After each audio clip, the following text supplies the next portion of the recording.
our country borrows money and creditors look at our ability to pay back, they price in our climate risks. They price in our climate risk and our vulnerability to future hurricanes. They know what the scientists know, which is the rare likelihood that Dorian is no longer a once-in-a-generation storm. Warming seas means hurricanes will be more frequent and more intense. So the money we borrow to recover each storm is more expensive because of storms that haven't even been formed yet. Madam Speaker, I don't know how to say it more plainly than this. This is not right.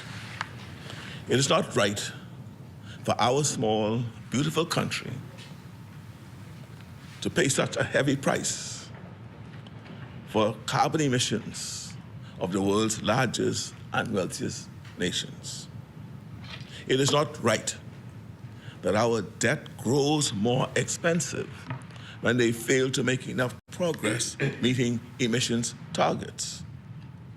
It is not right that we are caught in this terrible cycle of tragedy, followed by deeper indebtedness. It is not right that we face an existential threat from rising seas. So what can we do about it? Well, one thing's for sure. This is not something that can be solved if we pretend it isn't happening. This is not something that we can solve alone. Other countries are in similar position. If we come together, and only if we come together, we can begin to hold the world's largest carbon emitters accountable for promises made, but not kept. We can work to create financing mechanisms and opportunities for recovery and resilience, and we can be at the table when climate policies are made. Madam Speaker, the future is not yet written.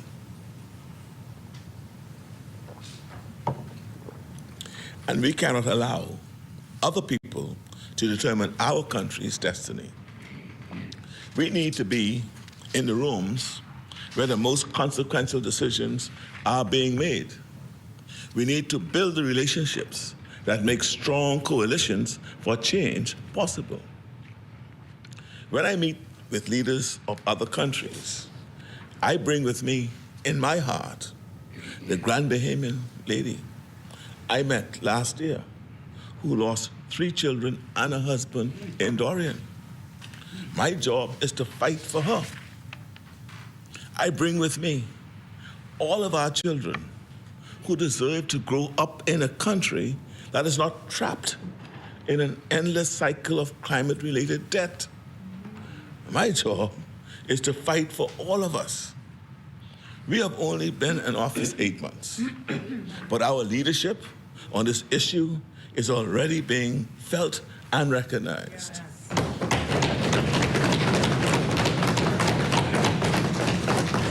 In fact, Madam Speaker, the United Nations Framework Convention on Climate Change has asked the Bahamas to host leaders from around the region this August to prepare ourselves for COP27 to be held later this year. I'm grateful for the business the regional conference will bring our country. It will generate significant opportunities and revenue. While they're here, I'm looking forward to leading the discussions on how countries in our region can work together for the greatest impact. Again, Madam Speaker, young people have been at the forefront of climate activism, which is heartening. I'm so proud that next month, again, leadership in this area. I'm so proud that next month we will be hosting the very first Bahamas Conference of Youth on Climate Change at the University of the Bahamas. Yes. This exciting event will bring together young Bahamians with their counterparts from other countries around the world to discuss innovative climate solutions. This event comes on the heels of the One Young World Youth Caucus, which we hosted earlier this year, along with the University of the Bahamas. They are returning to the Bahamas in July, as they have decided to hold their General Assembly here. That's the General Assembly of the Young World Youth Caucus on Climate Change. So they'll be here. For our own, what we're going to do, we're holding a contest to sponsor 2 Bahamian students from each of our islands to attend this conference. This is in addition to the 2 climate youth ambassadors we have previously appointed. Madam Speaker, these people decided to come here because they see our serious commitment to leading on this issue.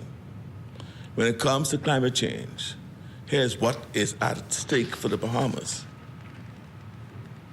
our safety, our solvency, and our survival. They are all at stake, Madam Speaker.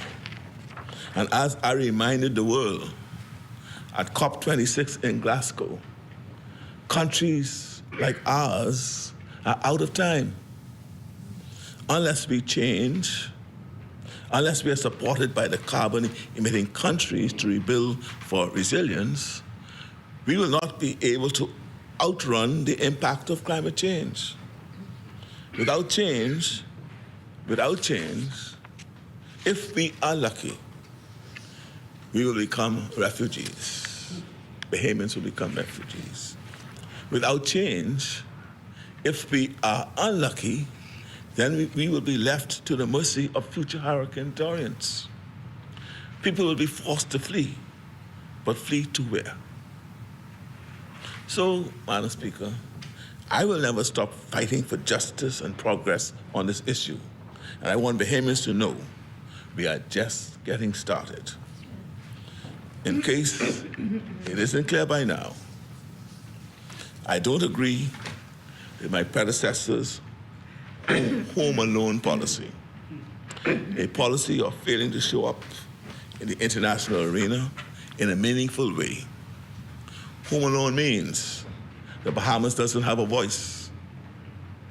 We are stronger, Madam Speaker, when we stand together with other countries on the front line of climate change. That's part of our national vision, man. And it's not just this issue where we must engage internationally. Whether it's high carbon emissions, highly transmissible viruses, or high prices, these issues have no regard for borders. The world's problems quickly become our own. Let me give you another example. In multiple settings, I've been engaging very senior U.S. authorities about the number of guns that are coming into this country. That's right. They may be sold legally there, but they are illegal here. We can have a More than 90% of the guns we confiscate can be traced back directly to American manufacturers and gun shops.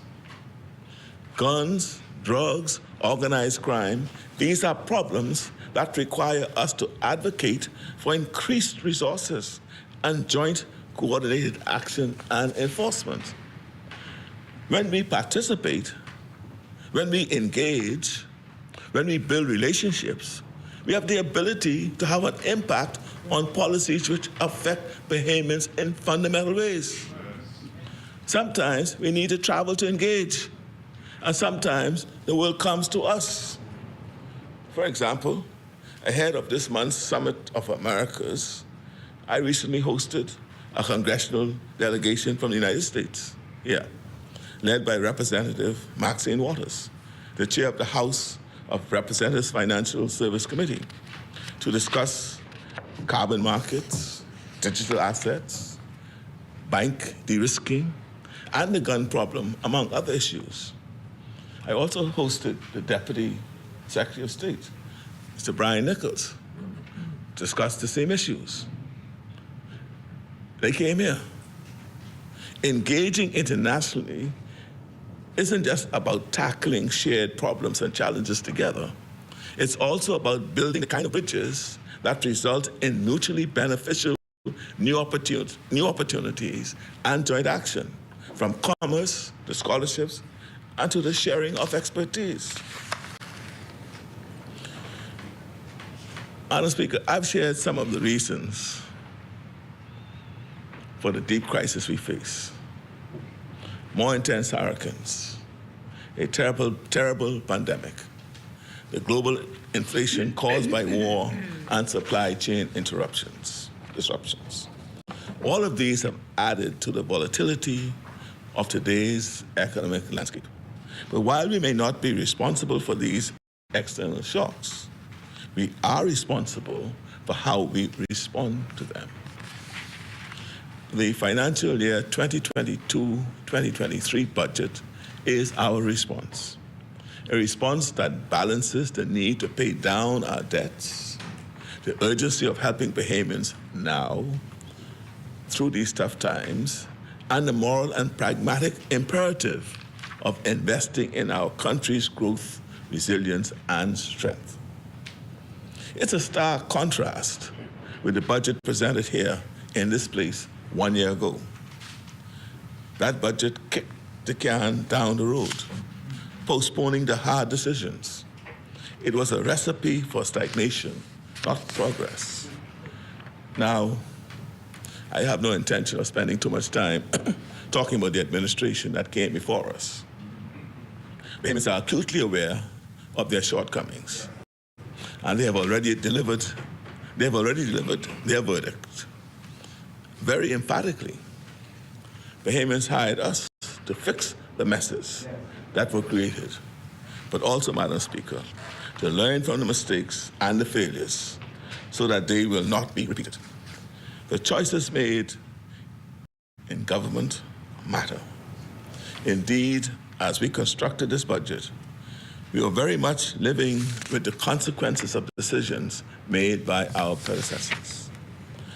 To provide a little context for where we find ourselves as a country, consider the following. In 2017, a shock, 60% increase in VAT to 12%, slowing down our economy as we warned that it would do. Lockdowns and extended nonsensical curfews during COVID hurt Bahamian businesses of all sizes. The ill-advised purchase of the Grand Lucayan cost Bahamian taxpayers more than $150 million. The failed response to Hurricane Dorian slowed recovery in Grand Bahama and Abaco. Opportunities to borrow at lower interest rates were missed, making our debt more expensive. Poor spending decisions, like $20 million on sidewalks, didn't invest in our future. And under the previous government, there were unprecedented levels of borrowing, about $2 billion a year, without a single new school, not a single clinic, airport, major road, hospital, or housing development to show for it. Not one. No, not one. Not one house. Not one. And borrowing $2 billion per year. I know that this recitation of recent history is painful for my colleagues opposite, as it is for all of us. I find it painful. More painful for us. I hope for their own sakes. I hope for their own sakes. They are wise enough to sense that Bahamians are in no mood for excuses or revisionist history. Certainly not from the same crew who masterminded the Oban fiasco. Their advice on fiscal matters too should also be taken with a grain of salt, or better yet, all the salt in Inagua. Their revenue projections never panned out. Their revenue projections never panned out. Their revenue projections never panned out. Not once. Not once. Not once. Not once. Get up. Nor are there many Bahamians willing to hear a single word from them about transparency The chair or recognizes accountability. the honourable member for East Grand Bahama. Again, Madam Speaker, I did not want to interrupt the Prime Minister in such an important occasion, but we would not want the public to be misled. The projections in revenue projections for this very same past year actually exceeded the revenue projections. So for the Prime Minister to say that we've never met a projection, this past year, the revenue projections have exceeded. Thank you, honourable member.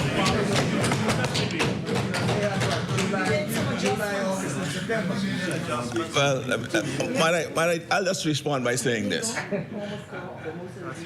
The member speaks only about this year. He doesn't speak about the other years. So thank God for September 16th. Thank God for September 16th, 2021. And all the changes that came. And so he can now stand and brag that the projections were not just met, but exceeded. But thank God for September 21st. What day was it again? 16th. September 16th, 2021. I say no more than that. All right? Their advice, Mr. Madam, so that tells you, I just want to say,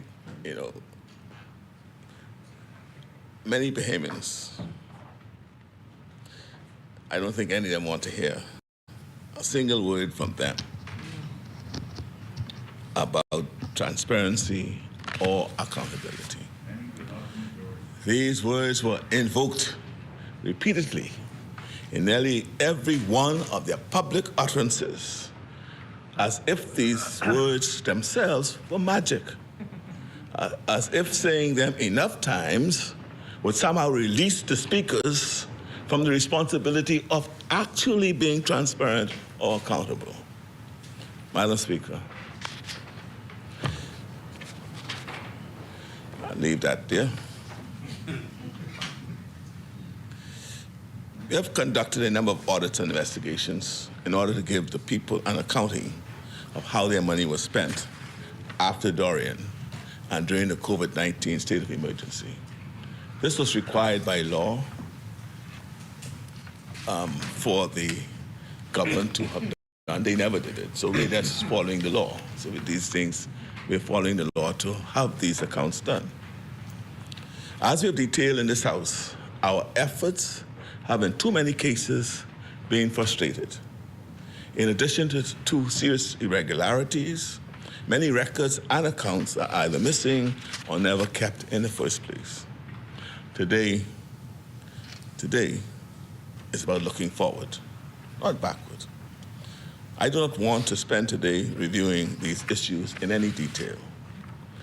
I'll merely share a piece of advice with the architects of those schemes, some of whom appear to think attitude and bluster are a replacement for clean books and sound accounting.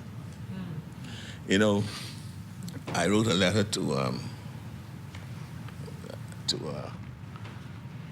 the then Prime Minister. This letter was dated the 18th of July. And 2017. Shortly, not too long after they formed government. What's his name again?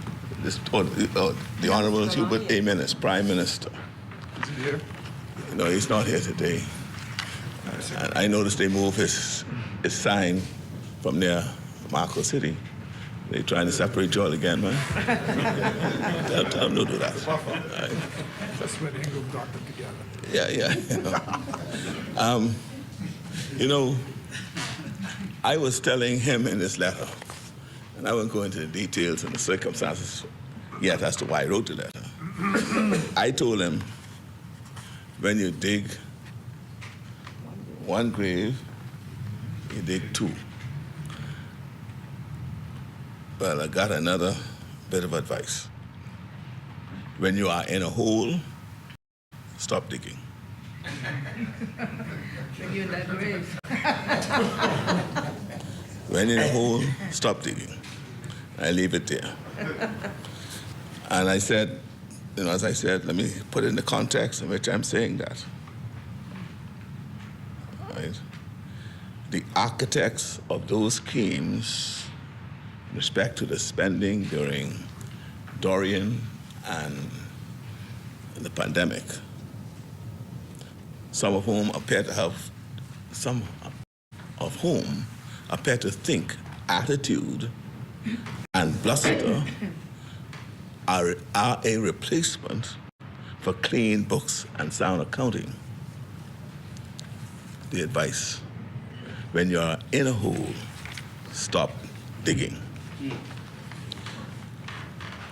Now, as for their sudden discovery of the middle class and the poor, now that they are in opposition, Yes. no one has forgotten that one of the first acts Go ahead now. of the previous administration was to give tax breaks Yes. to businesses Yep. with more than $50 million in turnover. They ain't say nothing.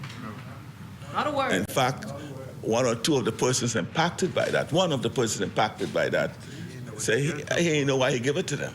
But then he went as far as to say how much that meant to him, to his bottom line.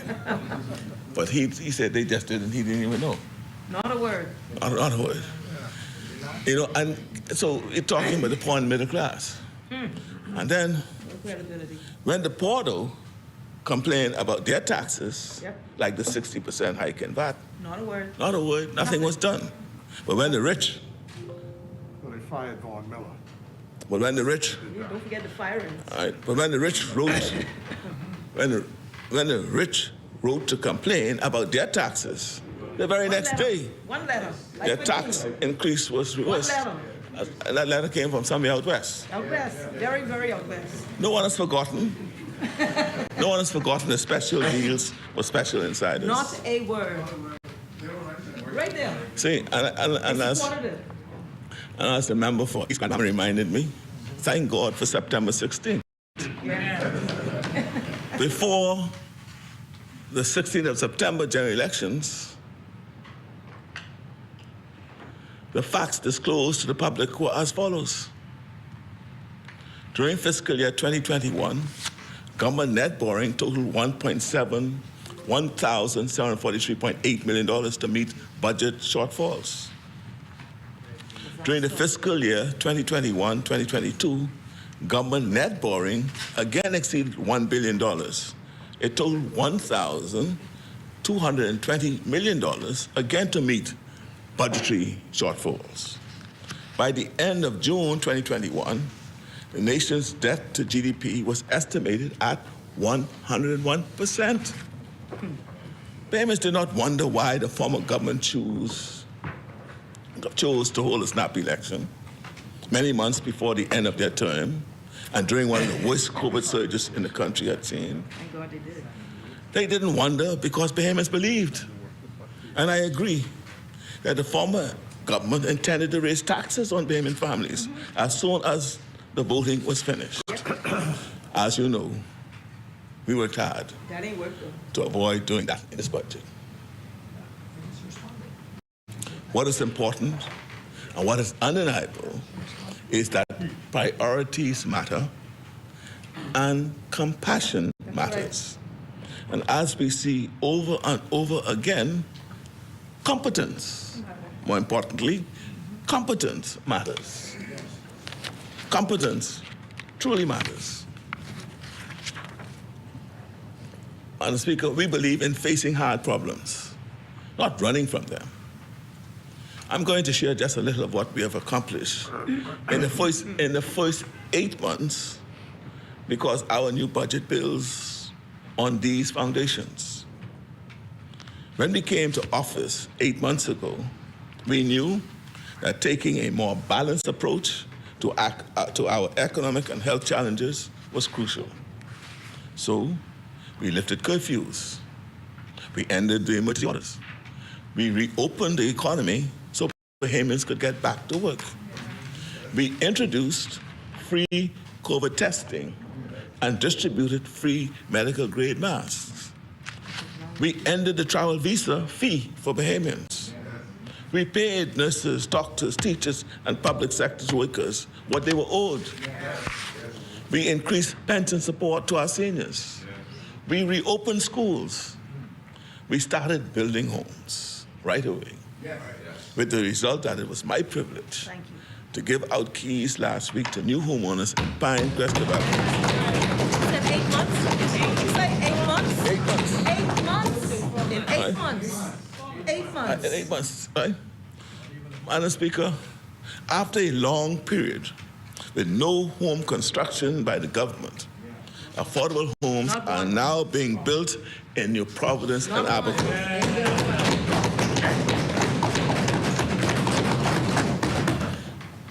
And in Grand Bahama, Madam Speaker, there's hope for the first time in a long time. Yes. We have a world-class buyer for the Grand Lucine Hotel. The previous administration bought the hotel against all advice and started pouring millions of taxpayer money into it, even as Bahamians across the country were suffering during the lockdowns. Then they tried to sell to the Bahamian people a truly terrible deal. A deal for only $50 million. A deal in which the Bahamas would have been required to spend an additional $100 million in cash concessions over a period of 12 years. We knew Bahamians deserved better. And as the member from Exuma will tell you in more detail, we have delivered better, much better. Thank God for 16th of September.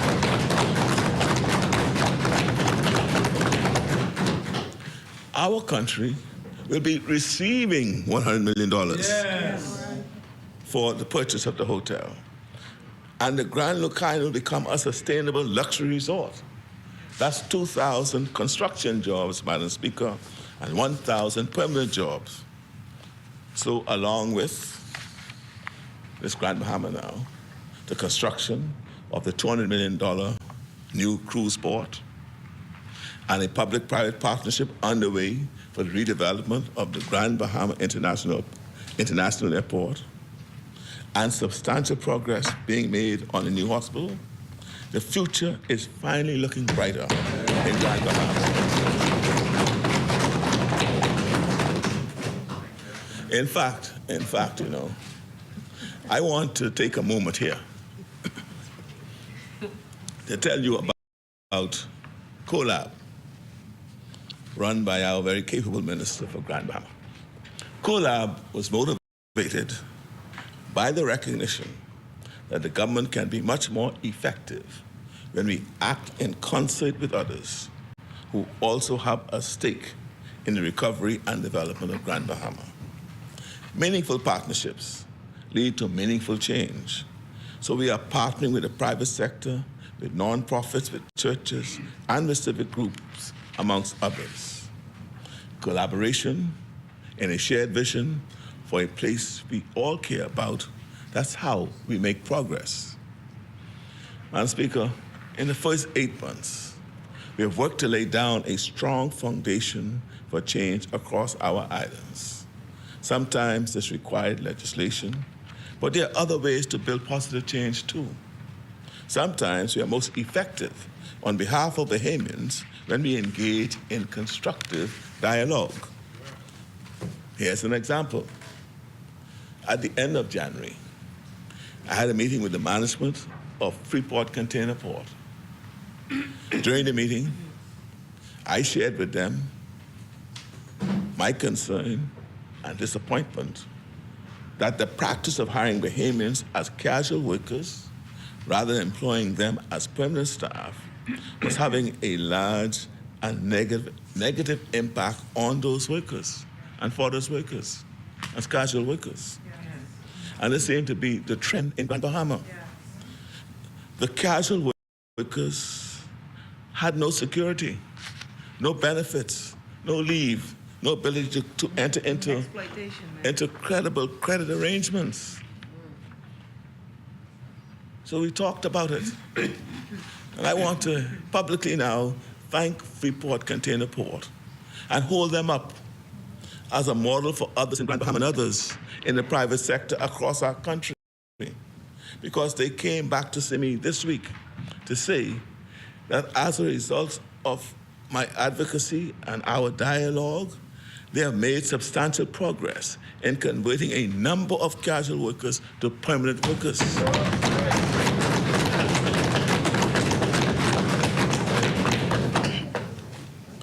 When we met in January, 43% of their staff complement were casual laborers, casual workers. That number has now been reduced to 25%. And they intend to reduce it further. These workers now have increased take-home pay, increased job security and benefits, including access to credible financing as a casual worker. They couldn't go to the bank to borrow money to put a roof over their head. Right? It brings stability to life. Upward one's life fulfillment or upward mobility towards fulfillment was stunted or robbed because of being hired just as a casual worker. This, Madam Speaker, is what socially responsible corporate leadership looks like. And I want to commend the leadership at Freeport Container Port. This is what a positive, productive partnership between government and the private sector looks like. This is what competent, compassionate leadership looks like. Madam Speaker, economic dignity. Economic dignity is a guiding principle for me. Everyone matters. We all want to live lives of purpose and meaning. We all want to take care of the people we love. No one who reflects on God's love for all of us could believe that the size of our dreams for our children should depend on the size of our bank accounts. This is why partnerships and dialogue and collaboration matters. We all have a role to play in knocking down barriers so that everyone can participate meaningfully in our economy and in our civic life. And whereas complete economic equality may be impossible, complete economic equality may be impossible, what is achievable and morally compelling is to protect everyone, or protect for everyone, the most natural equality that binds all of us as human beings. The right to the greatest joys in life, the births of one's children, the companionship of loving partner, the love of family and friends, and the lifting up of human fulfillment. The joy of seeing your child grow up, graduating from high school. Those are the natural, that's the natural equality. The rich man, who's the billionaire, that's his joy. The janitor, the janitress, that's their joy. And we ought not to be robbing that from the least amongst us. We need to protect that natural equality. And we do that by engaging and allowing people to understand what they're doing to our people. For example, that's what we have done with casual workers in Grand Bahama. And again, I thank Freeport Container company for joining us in understanding that principle, which I find that guides me of economic dignity. I know that the minister from Grand Bahama will speak more to that because she was in these meetings with me. Madam Speaker, one of our goals in this government is to move towards a tax system that is more efficient and more equitable.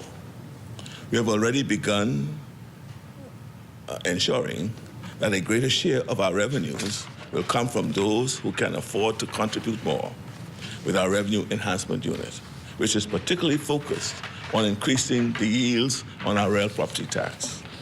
Another example is the amendments we have tabled to the Boat Registration Act to make it clear that foreign yacht charters are subject to VAT in this jurisdiction. This is an important step, as Bahamian-owned charter operators have to pay business license fees and have to charge VAT, plus immigration fees for any foreign crew members. The playing field is now level. We are watching this sector closely. Too often, Bahamian operators are disadvantaged, often with the tacit approval of marina operators who benefit from foreign yacht charters. To increase participation in our economy, Madam Speaker, we do need to diversify our economy. In our first 8 months in office, we have accelerated investments in the agricultural sector to improve food security and create new opportunities for Bahamians. We have relaunched our Spots in Paradise initiative to diversify our tourism product. We passed a merchant shipping bill to promote the Bahamian shipping registry and industry, created a partnership between the Bahamas Maritime Authority and the LJM Marine Academy to offer more training opportunities for Bahamians in the maritime sector that will lead to guaranteed jobs on the cruise ships, the many cruise ships that call on our ports. We passed legislation to allow the Bahamas to be the first country in the world to trade blue carbon credits, meaning the Bahamas will earn revenue for protecting and restoring our mangroves and seagrasses and other what I call carbon assets. I spoke earlier about the threat of climate change and the importance of advocating for our country and other small island nations. The injustice of climate change is that often those who emit the least are paying the highest price. What happens in high emissions countries doesn't stay in high emissions countries, and we ought to take note of that. One of the reasons I made legislation for carbon credits an early priority is that conserving and restoring our seagrasses and mangroves is a way for the Bahamas to be part of the climate change solution in a way that has both environmental and economic benefits for our country. The new legislation establishes a framework that allows high carbon emitting countries to buy credits from us, compensating us for the role our country can play and is playing in removing carbon dioxide from the atmosphere. It is not just countries. There's also the voluntary carbon market in operation right now, which allows companies to offset their emissions even beyond what is required legally. Many companies around the world have been directed by their shareholders to engage in more environmentally friendly practices. In fact, 1 in 5 of the world's 2,000 largest publicly listed companies have committed themselves to a net zero emission target. It is no small thing that we will be the first in the world to trade blue carbon credits. This is an innovative policy that will bring in much needed revenue, and I look forward to giving the Bahamian people updates as we engage in this exciting new territory.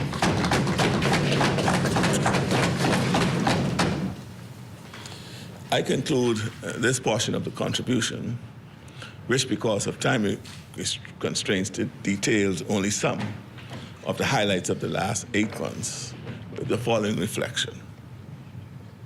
with the following reflection. We can be proud of what has been achieved, while simultaneously being aware that it is never enough. The last few years have had a terrible impact on Bahamian families. We know how badly people are hurting and how urgently they need relief and opportunities. It is with these families in mind, Madam Speaker, we constructed this budget. It is perhaps good fortune that in the past I was both a mechanic's helper and a carpenter's helper, because in the Bahamas, a lot of things need fixing and a lot of things need building. We need to fix a tax system that is collecting enough from the people who can most afford to pay. We need to build an economy in which opportunities are more widespread, more inclusive, and more enduring. It is also very clear to me that the high cost of living is truly an emergency.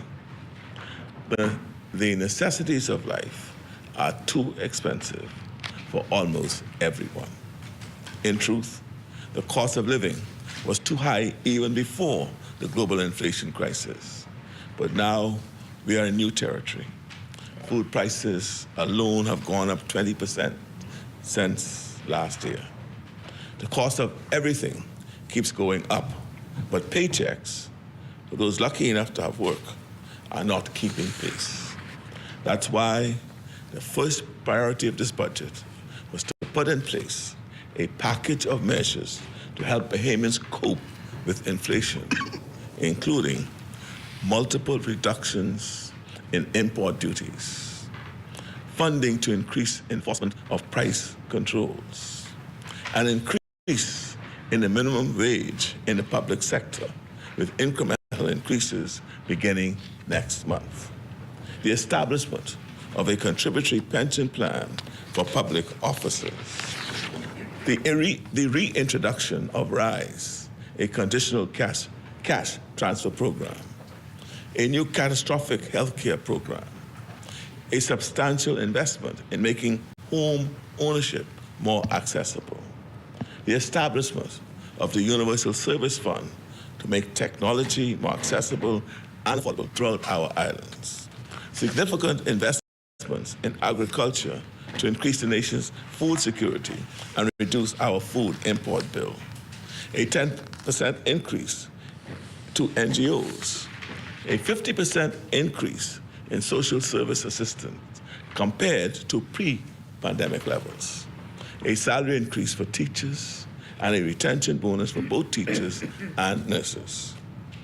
Madam Speaker, in my communication last week, I praised the efforts of Bishop Walter Hanschel and Bishop Lawrence Rowe, who have provided meals throughout the pandemic and talked about the new budget allocation to support their commendable efforts.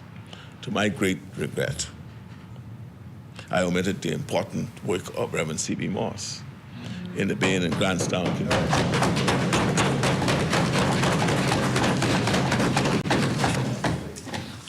All three of these gentlemen have worked tirelessly throughout this crisis to feed Bahamians, and did so until now without support from the government. Their organizations will all receive grants in this new fiscal year.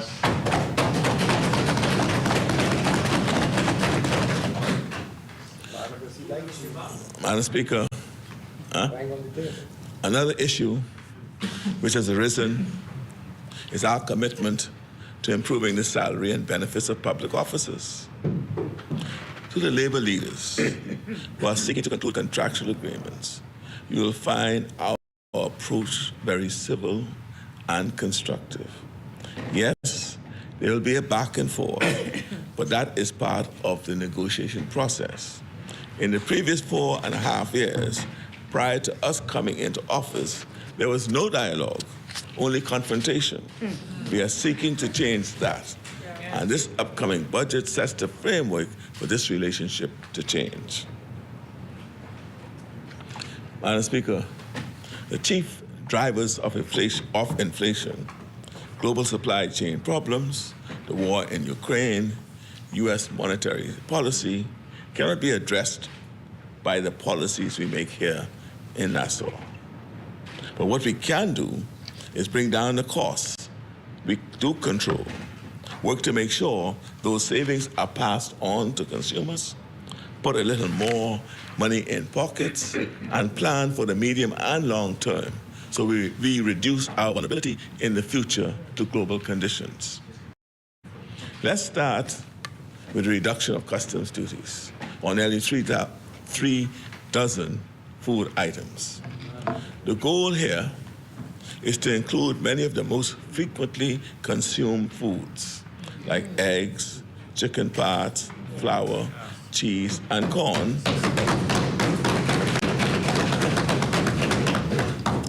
and to make healthier foods less expensive too, including broccoli, carrots, spinach, cucumber, beans, and cabbage. We have included funding, Madam Speaker, for new enforcement personnel at the Price Control Commission to make sure the savings are passed on to consumers. They wasn't checking for that part of it, nor the 60% increase in the tax on poor people. We have increased social assistance, as I said, by 50% in comparison to pre-pandemic levels. And RISE, a conditional cash transfer program, will provide additional assistance with requirements to participate, including ensuring that children in the household keep up with school attendance and medical checkups. NGOs play an important role during a time of crisis, so we want to do what we can to help their resources stretch a little further. Therefore, all property owned by religious organizations, trade unions, civic organizations, and business society, not business, burial societies, that's burial societies, will now be exempt from the payment of real property tax. This is no small thing. This is very substantial relief for labor unions and others.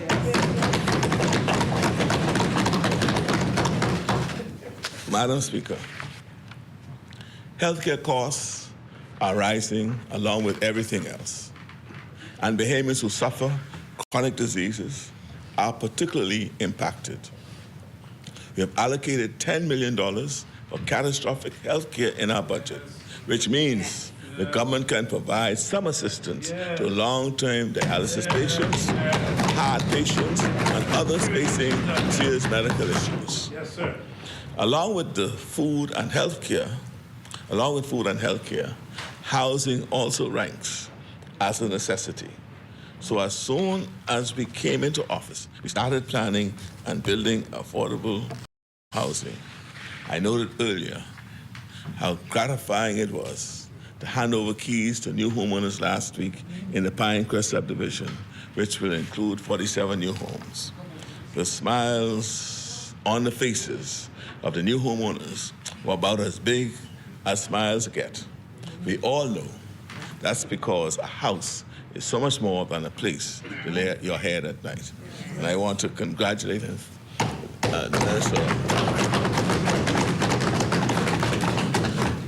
Minister for Housing, she's back,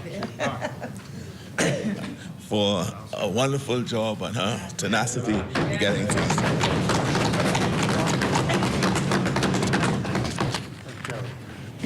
See, home ownership can help families achieve economic security. So as part of a larger plan to construct affordable housing, we recently announced a $20 million public-private partnership for the mixed residential development in Western New Providence called Renaissance.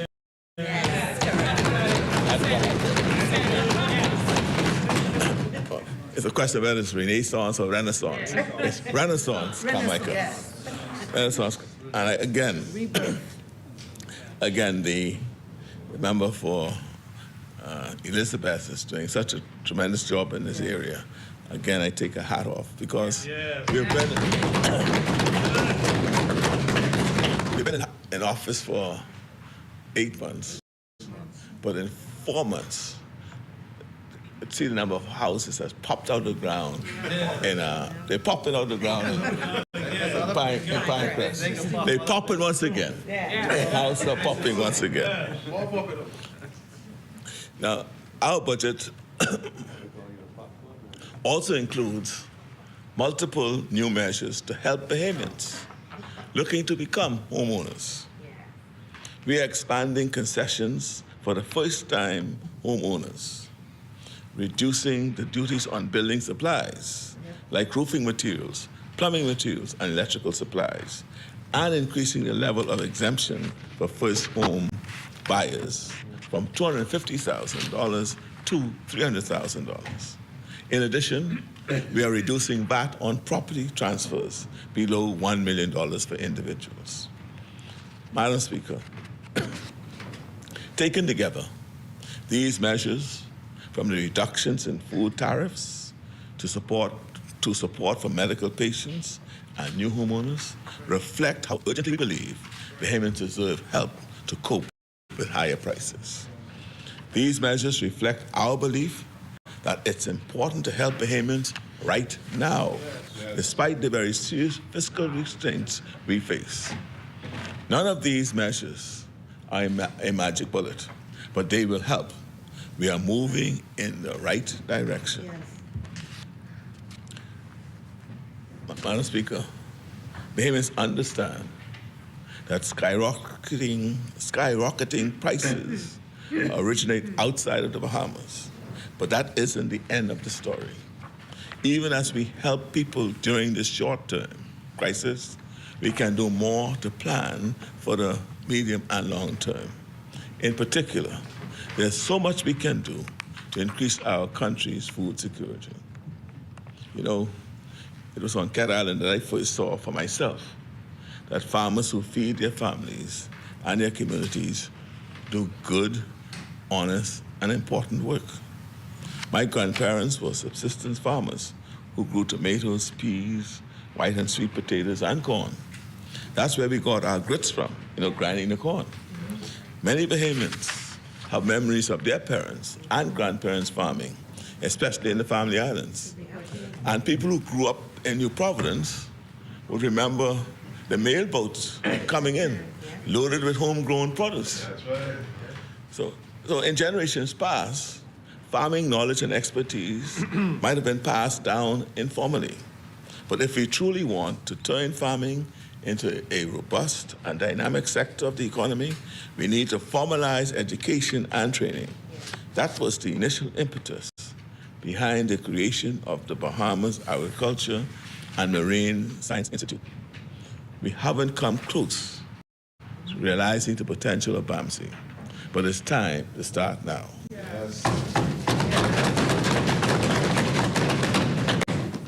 Earlier this year, we passed new legislation to improve BAMSI's capacity, allowing it to create new partnerships and agreements to expand the access and expertise available to its students. The member from South Eleuthera is just the man to lead the way forward, and he's going to tell you about the plans in more detail later today. But just to preview some highlights, we will be investing in both low-tech efforts like school gardens and greenhouses, and high-tech modernization, like new equipment for food safety and technology laboratories, digital mapping of BIC's land portfolio, e-permitting for plant-based commodities, and online fisheries permitting through My Gateway. We are also investing in infrastructure, including funding for our feed mill and abattoir. That's the slaughterhouse. Abattoir, yeah. It's a slaughterhouse. That's how you know it, No, it's abattoir, yeah, abattoir. Yeah. In addition, we will soon begin construction on agri-tech hubs on several Family Islands. Each will have a produce exchange, a fish and farm store, and a food processing community kitchen, These community kitchens will provide wonderful opportunities for food entrepreneurs to get their start. In addition, we are constructing a facility to host trainings that will empower farmers to improve their yields. Our budget invests in farmers with $500,000 in direct support. We are also supporting farmers and fishermen indirectly with duty-free exemptions on equipment and parts, including parts for repairs. Yeah. Agriculture's back. Yeah.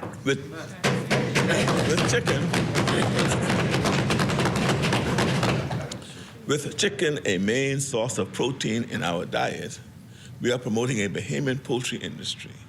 But we know that new production won't happen overnight, which is why, in the interim, we are reducing duties on poultry and eggs.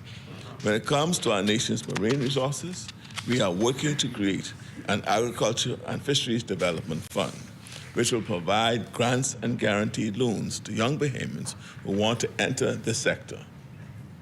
We'll also inaugurate a series of fisheries training programs in the Family Islands. At this juncture, I would like to say a word about an announcement I made last week, which is that we are formally prohibiting the export of conch in commercial quantities at this time. Conch is an important part of both our culture and our economy. For years, there have been dire warnings from marine biologists about overfishing. Conch fisheries have perished in other countries. We're acting now so that we don't meet the same fate. Madam Speaker, more than 90% of what we consume in our country is currently produced outside of our country. Our food import bill runs to many hundreds of millions annually. That's a lot of money, you say. That's a lot of opportunity for Bahamian entrepreneurs, I say. That's why it is so urgent we invest in local food production, train our farmers and fishermen, and encourage our young people to launch new entrepreneurial ventures. Yes, we can lower the food bill for Bahamian consumers, reduce our dependence on foreign imports, and increase opportunities for Bahamians all at the same time. Madam Speaker, the potential for agriculture to go big brings me to the second priority of this budget, which focuses on growing our economy and making sure Bahamians have the education and training they need to take advantage of new opportunities. Let me start here with the youngest Bahamians. I said earlier that the size of your bank account should not determine the size of your dreams for your children. I believe that from the bottom of my heart and soul, that the reality is the COVID pandemic has been really hard on our children. Instead of learning and playing at school, they spend more than 2 years at home, and very often in homes experiencing all of the stress that comes along with a parent losing a job. We can't give them back these missing years, but we can do more to support them.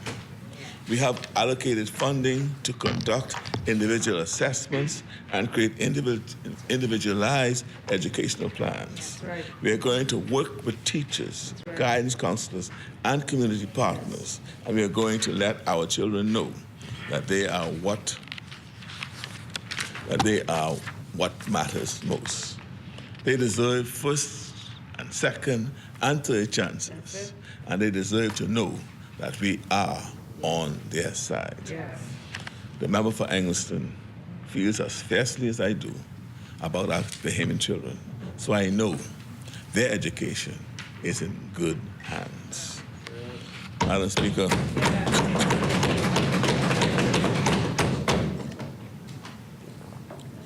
Madam Speaker, the blueprint for change we shared with the Bahamian people before the election focused extensively on the economy, because strengthening the economy is central to our nation's progress. Our beautiful country, people and culture are like no other, so tourism remains our #1 industry.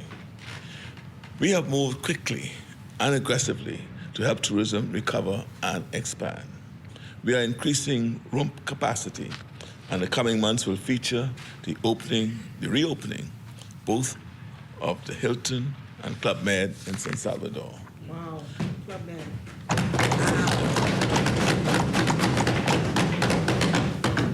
The Grand Lucayan will undergo, as you would have heard, a $300 million renovation by its new buyer, turning it into a sustainable luxury resort. We are signing up new high-profile sports and entertainment events, improving airlift, encouraging vacation rentals, and reaching out to new markets to attract visitors. In March, we announced a public-private partnership to design, build, and finance and operate several airports throughout the country. We have also adjusted the current regime so that Bahamians in the Family Islands investing in short-term rental property in the Bahamas can not only purchase building materials duty-free, but get furniture and appliances duty-free as well. To complement this effort, we will work with the board of the Bahamas Development Bank to develop a loan program for short-term rental property development. And of course, in addition, we have committed $50 million to working with Bahamian small businesses who can be an important driver for our economic recovery. Madam Speaker, I might have to, I might need to wear nice suits for these days, but I'll always be a cat island boy at heart. So one of the innovations that I'm most excited about is the creation of a Family Island Development Trust Fund.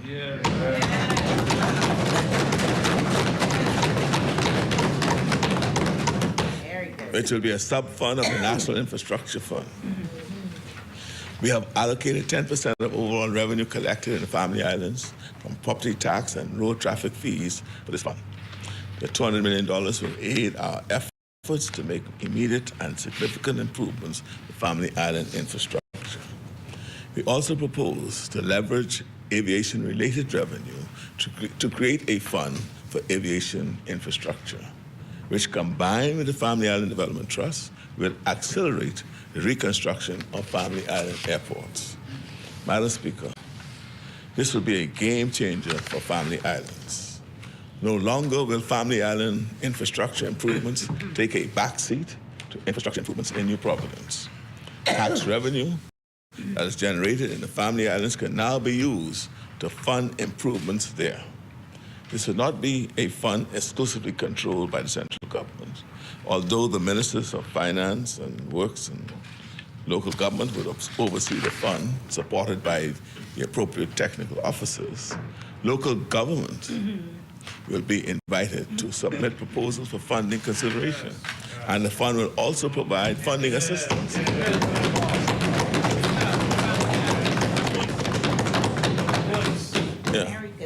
For the preparation of proper engineering and feasibility studies to ensure that investments represent proper value for money. In our medium-term fiscal framework, we announced our commitment to increasing the level of capital investment on an annual basis, as we firmly believe that the lack of investment in infrastructure is a critical hindrance to achieving robust growth. The legislative framework to accommodate the Family Island Infrastructure Fund already exists in the Sovereign Fund Act. Later this year, we will select a financial advisor to lead the first round of fundraising for the fund. These funds will be used for building or maintaining infrastructure in the Family Islands, including roads, seawalls, landfill sites, and any public infrastructure critical to development.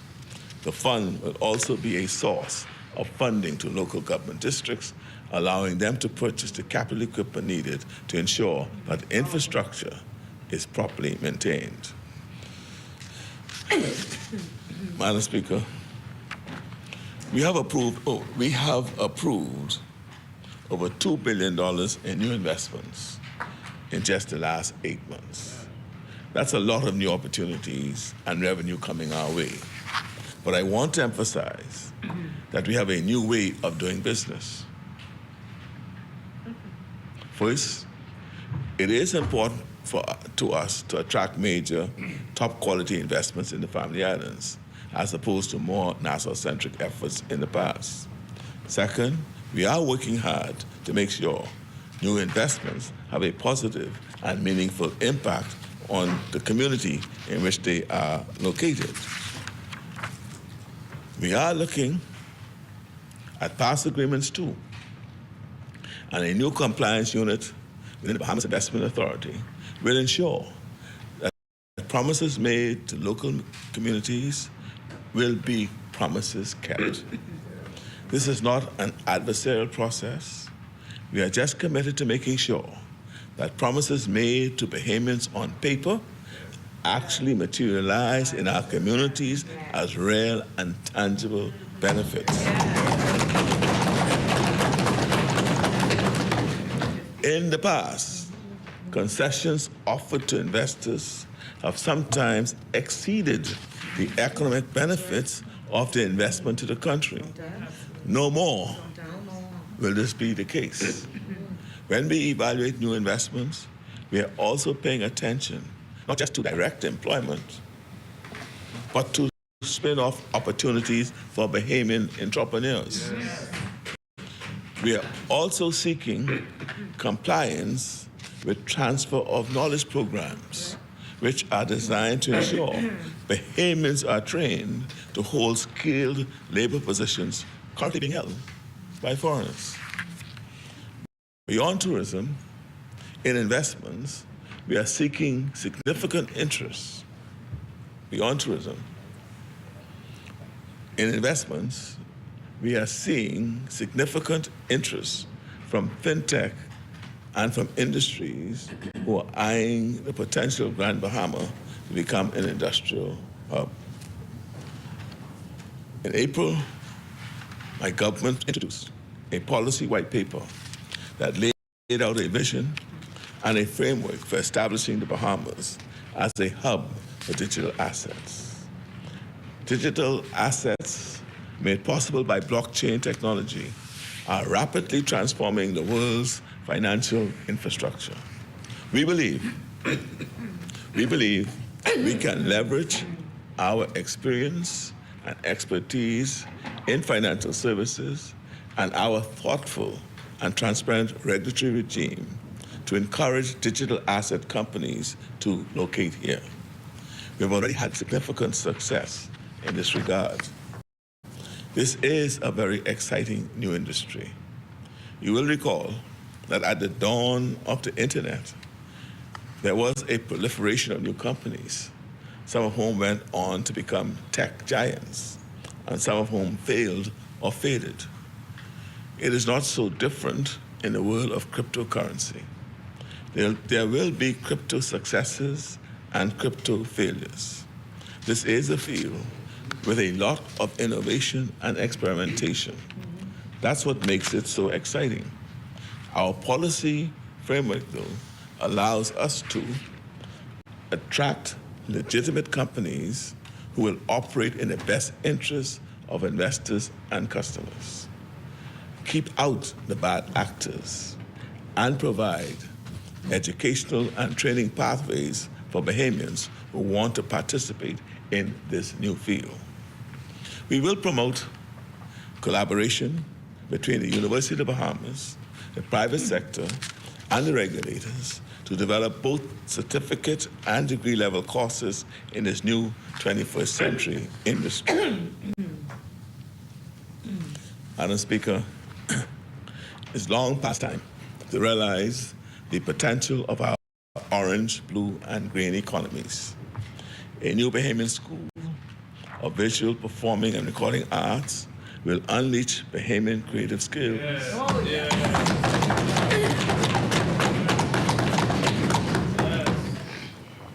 Help us attract world-class cultural events and highlight our extraordinary talents. We are attracting major sporting events to the Bahamas through our Sports in Paradise initiative.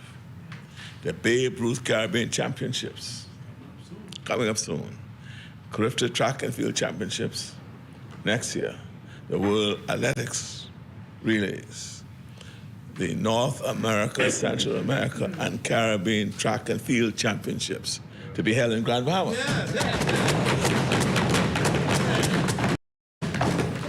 All will be hosted in the Bahamas. At least we got one member. We are funding the Elite Athletes Program to increase support for Bahamian athletes and sporting programs. A new partnership between the Bahamas Maritime Authority and LJM Marine will offer more training opportunities for Bahamians in the maritime sector, which I spoke about earlier. The Merchant Shipping Act had not been overhauled since 1999. We rectified that with an updated merchant shipping bill that modernizes our legislative framework and ensures our shipping industry can be competitive, grow, and develop. I spoke earlier about carbon credits, protecting and conserving our seagrasses and mangroves. This will generate new opportunities as well. And we expect to see many young Bahamians choose to focus their studies and training in the marine and climate change fields. Madam Speaker, there's also enormous potential for clean tech ventures in renewable energy. We have allocated funding to reduce the government's carbon footprint through the installation of renewable energy systems throughout the Family Islands and increased the number of electric vehicles in the government's fleet. The immediate focus is the development of resilient solar PV installations in the Bahamas. Resilient PV is solar energy that is coupled with technology that allows it to provide power even during grid outages. We have begun our assessment of energy systems in Inagua, Maguana, Actons, Crooked Island, and Long Key. This was started weekend past. Public buildings there and in Andros will test out pilot installations of solar photovoltaic systems. We have eliminated import duties on lithium, ion, and lithium phosphate batteries, the batteries predominantly used for renewable energy. We have also simplified the process for bringing in renewable energy parts. Madam Speaker, our decision to lower the duty on electric cars received a great reception. A valid question was raised with respect to the duty rates of electric vehicle chargers. They were not in the first list of duty exemptions, but we have made that adjustment and they are now included at a rate of 5%.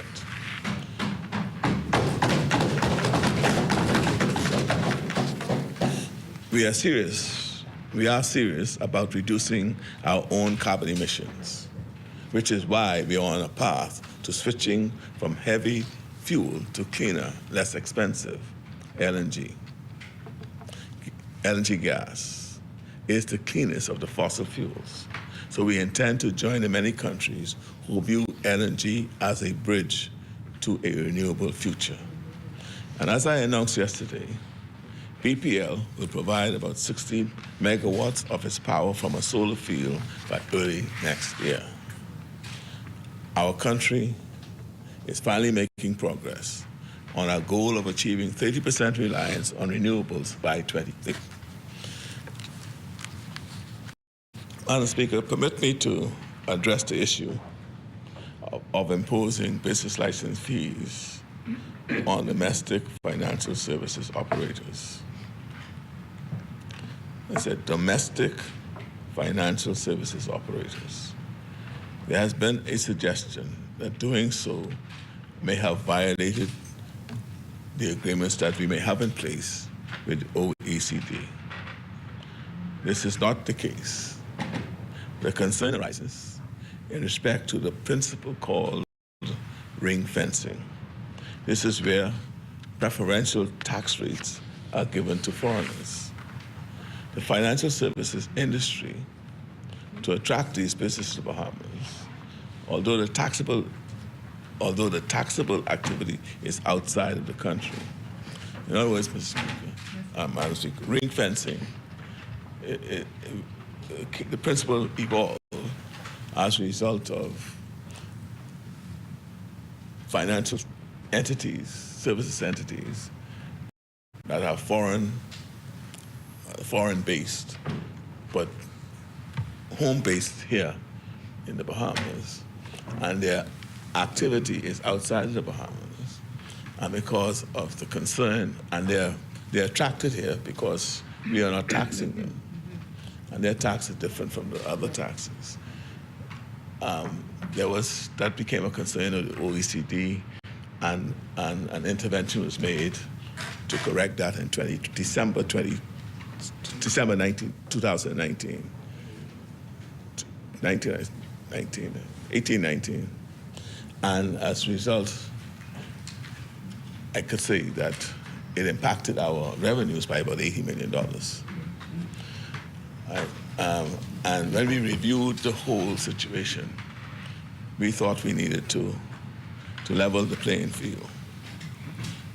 And entities who are doing business in the Bahamas, financial entities doing business in the Bahamas, conducting business in the Bahamas, and the activities are in the Bahamas, they should pay business license fees as any other entity.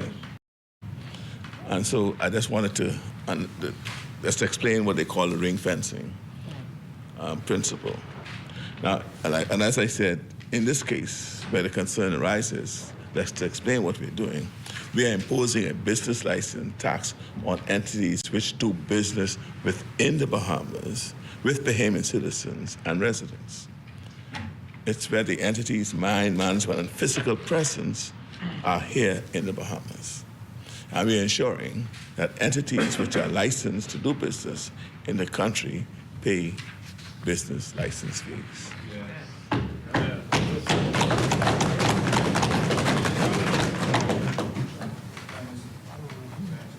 Yes, sir. Chair recognizes the honourable member for East Grand Bahama. Thank you very much for the opportunity. Wasn't the issue that there was a different regime for those domestic banks and those foreign banks that are just home basing here, and that there needed to be an equal and the same tax system for all of the banks, regardless of whether they do business here or whether they just home base here. And the fee structure was set up to ensure that the same system applied to across the board, to those who were just home basing and to those who actually do business here. I think, well, first of all, the concept of ring fencing arose because you had the activity of the entity not being conducted here. It was like the suitcase company, Right. or the what they call it, back in the day we used to call it the brass plate. We just put and they were here, and they were attracted here because they were not being taxed at all, and so they were being attracted to do business here, as we were what they call an offshore jurisdiction. That was also part of the tools to get rid of the offshore business. And so what they said that we had to tax those individuals here as well. Right. The mechanism for that didn't exist. And so creatively, the previous administration came up with how they would then tax the local banks by having a levy, and then from the domestic, the DIIS, they did an acronym. I'll tell you what they mean in a minute, it just slips me. And so there was a regime set up to be able to tax them, but we're still falling short of what we would have lost. And so what we're doing is we are removing that, and that's introducing this business licensing for the local locally. And whereas, and it's just more than just a ring fencing. Ring fencing was just one component of the whole assault, because the what I call the brass plate company was considered to, they had the ability to shift profits. And then, we passed a bill, a fiscal presence, and the fiscal presence bill, and we also passed a bill to avoid what they call the shifting of profits between multinational companies, for the purpose of avoiding taxes. And so it's a compendium of issues that this fell in. And I did have some conversations with the former Attorney General on this matter.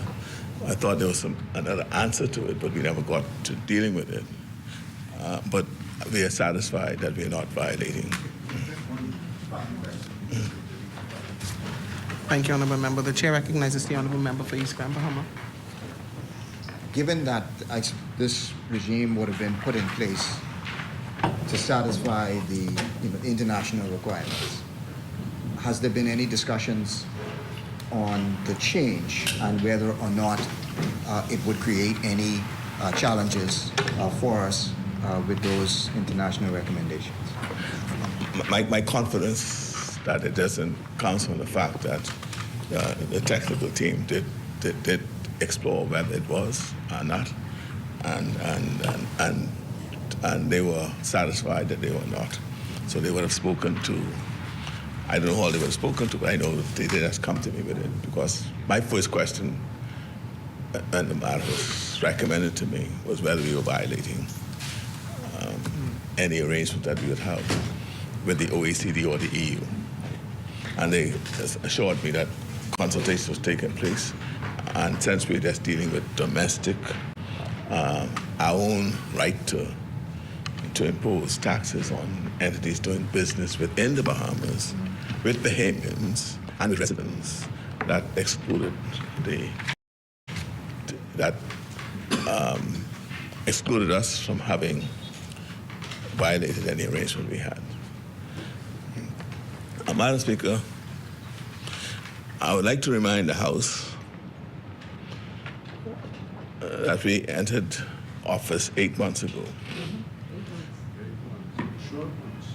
Right? But we met in place a regime, required financial service institution to charge VAT to non-resident clients.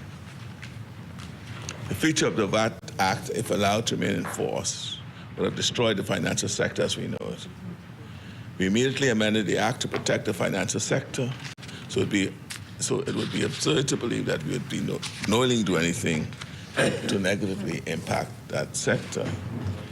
Just a closing on that issue. I now speak about the third priority that runs through this budget. That's security. With smart investments and innovative programs, we are seeking to increase security for Bahamians in our homes, in our communities, and at our borders. We're also seeking health security. In a world where the next COVID variant is always around the corner, we need the best protections from infectious diseases that an open economy can provide, and a stronger healthcare system so that Bahamians can receive quality medical care when it comes to this disease or any other. Promoting health security includes ongoing vaccination campaigns, a new wellness program, the catastrophic care fund I spoke about earlier, funding for a new hospital in Freeport, funding for repairs and renovations to clinics throughout our islands, and more. We also have allocated $500,000 for a new women's center. Yes. Very good. Which will help women coping with problems from violence to unemployment. And finally, we include strengthening our resilience to hurricanes and adverse weather events via smart investments in our infrastructure, planning, and expertise, as a matter of national security as well. In that regard, we have already made progress with new building code standards designed for an era of climate change and adverse weather events. We've also agreed yesterday to renew the insurance with CRIF, subject to their coming to reassess the basis upon which they had some assumptions that they are now satisfied may be in error, and we hope to have a more reasonable response to risks and triggers for claims. And but it has been renewed, will be renewed either today or tomorrow. Our budget, Madam Speaker, makes significant investments in 3 core national security agencies: the Department of Corrections, the Royal Bahamas Police Force, and the Royal Bahamas Defense Force. We have allocated $6 million to fund the purchase of new vessels for the Defense Force. We have increased our capital allocation for our police so that CCTV and the spot shooter are fully funded. We have added funding so that we can recruit more police officers. Madam Speaker, over the last 4 years, the force was not able to sustain recruitment levels to replace retiring officers, with the result that the force is now short some 900 officers. The Minister of National Security is emphasizing training opportunities and will diversify staff, employ university graduates, and aggressively recruit officers until the force is at full strength.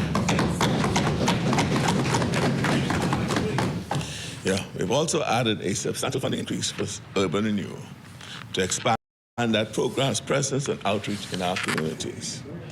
Right now, Madam Speaker, we do very little to rehabilitate prisoners in the Bahamas. Indeed, we introduce them to violent prison life, do little to increase their skills, and then express surprise when so many are released, go on to commit further crimes. This is dangerous, this is short-sighted, and this is wrong. We'll use a public-private partnership vehicle to invest in the construction of a new prison complex, one which will offer more humane conditions and, for the first time, real opportunities for rehabilitation. It is just simple common sense that this will make all of us safer. Reducing recidivism increases public safety. Madam Speaker, as I stand here in this honorable House, I must confess, I'm amazed at the difference.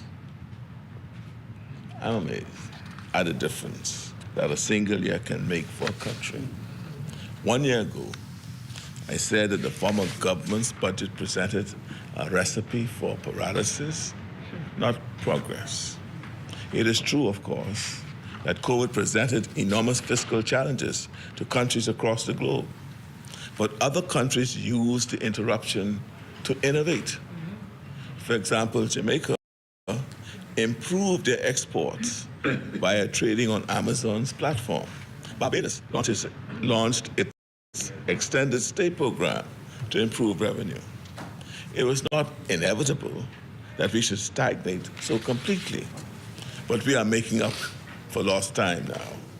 Last week's budget communication was welcome news to Bahamians, investors, and creditors. It laid out a bold and ambitious plan for the next fiscal year. The accompanying legislation provided the government with meaningful tools to accomplish this fiscal year's plan. In my communication, I advised of an amendment to the Public Finance Management Act to ensure that all arrears collected go into the sinking fund to pay off debt. And I advise of an amendment to the Real Property Tax Act to simplify our collections effort. The total arrears for real property tax alone are about $800 billion, 15% of GDP. We have dedicated this entire amount to pay down debt, along with other tax arrears, including VAT, business license, customs duty, or even immigration fees. Madam Speaker, this is a very aggressive strategy to manage our debt. The budget includes and assumes increases in revenue collections, particularly associated with improvements in VAT collections at the Department of Inland Revenue. As I have previously articulated in this House, there are many administrative challenges facing this agency, including limited staffing, lack of legislative certainty, lack of career paths for staff, and poor compensation. This budget seeks to address many of these challenges.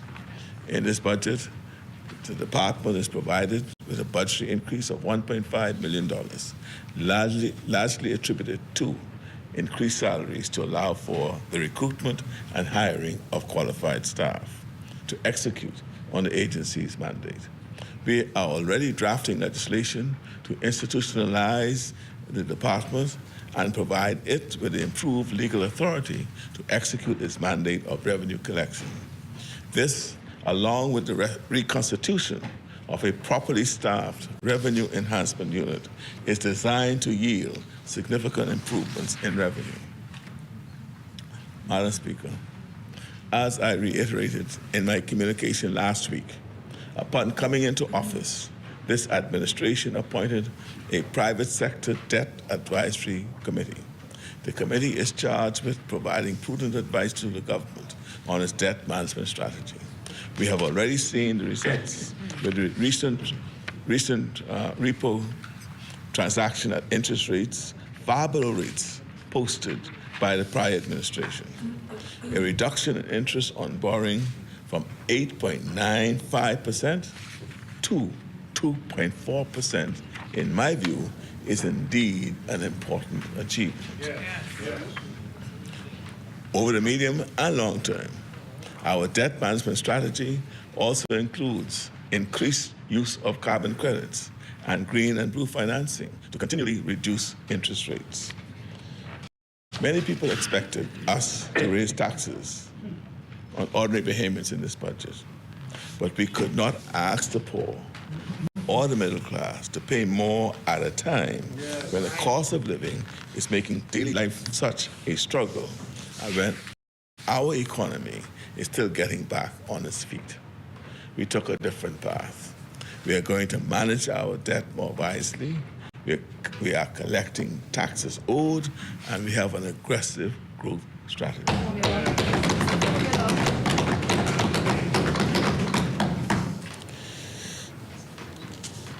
Madam Speaker, we are approaching our 50th year of independence. In honor of the courage and vision of our founding fathers and mothers, we are acting now to renew our country's promise. Madam Speaker, I draw my strength from the great people of this country. We are charting a course forward to progress. We are governing, not from fear, but from faith, a faith born out of the confidence we have in our people. We have taken steps to protect and lift up the poor, and steps to strengthen and grow our middle class.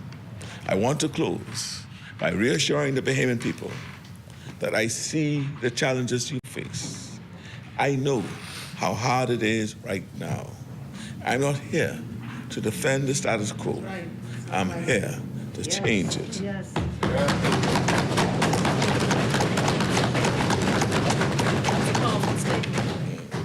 Together, we are going to walk this path of purpose together.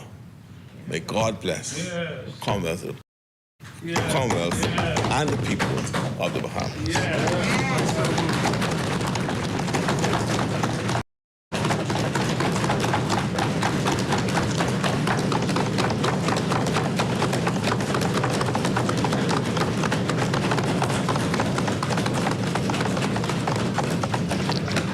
Thank you, Honourable Member. Would you like to Speaker, table? I So move. It's a move. The bills. Yes. If I could obtain a second. I so move it. Could I obtain a second? Thank you, Honourable Member. The Chair recognizes the Honourable Member for... Oh,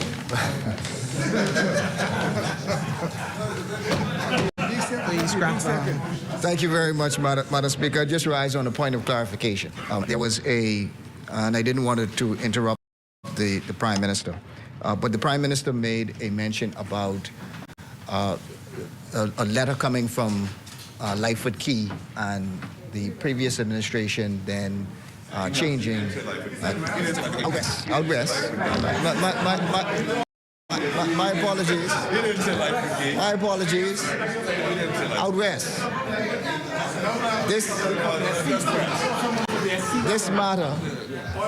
This matter was addressed by the former Minister of Finance, Peter Turncrest, because it was a matter that was done during his tenure.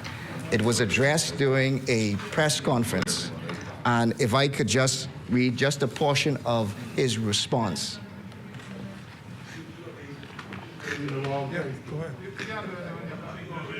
No, I just want to clarify. That's all. Just want to clarify. Can't leave it on the record. Just want to clarify. And the Chair recognizes the member for East Grand Bahama. Thank you very much, Mr. Deputy. And and I just wanted to read Peter Turncrest's response to this same issue that had arisen. And his response was the government of Bahamas made no undertaking to reduce any tax rate for any individual or any group with the announced decision to revert to the previous definition of home occupied properties. The Deputy Prime Minister at the time said during a press conference at the Ministry of Finance Wednesday, August 8, 2018, and I wish to table this.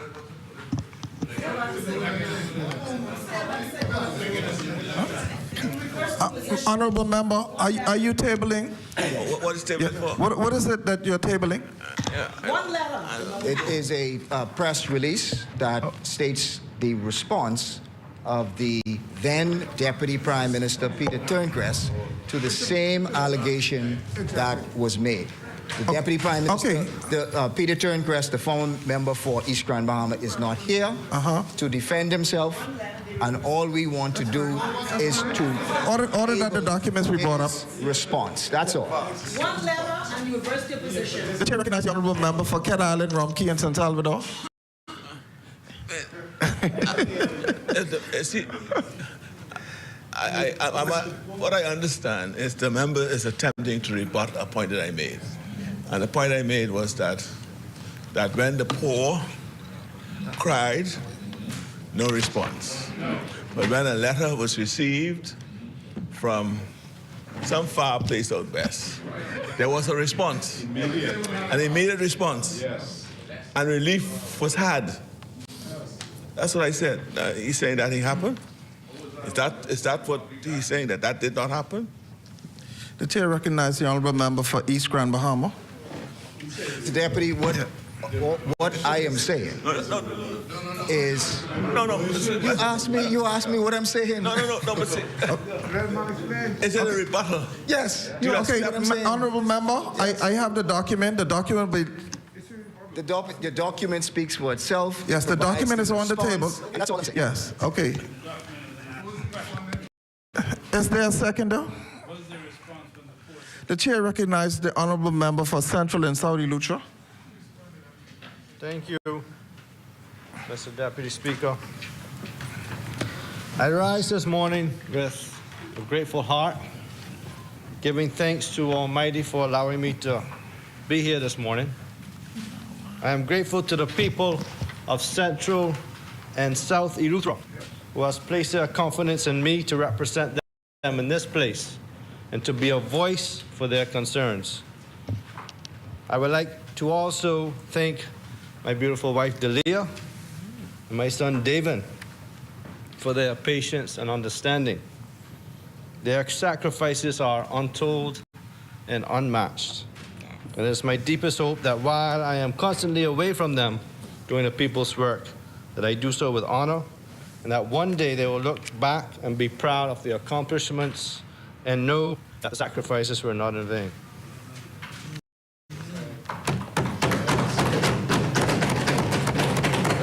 Mr. Deputy Speaker, today will demonstrate through the series of speakers that no government in history has ever given importance to agriculture that this government has. That's right.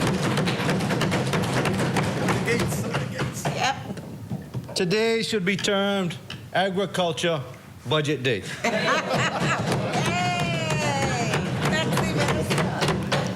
Mr.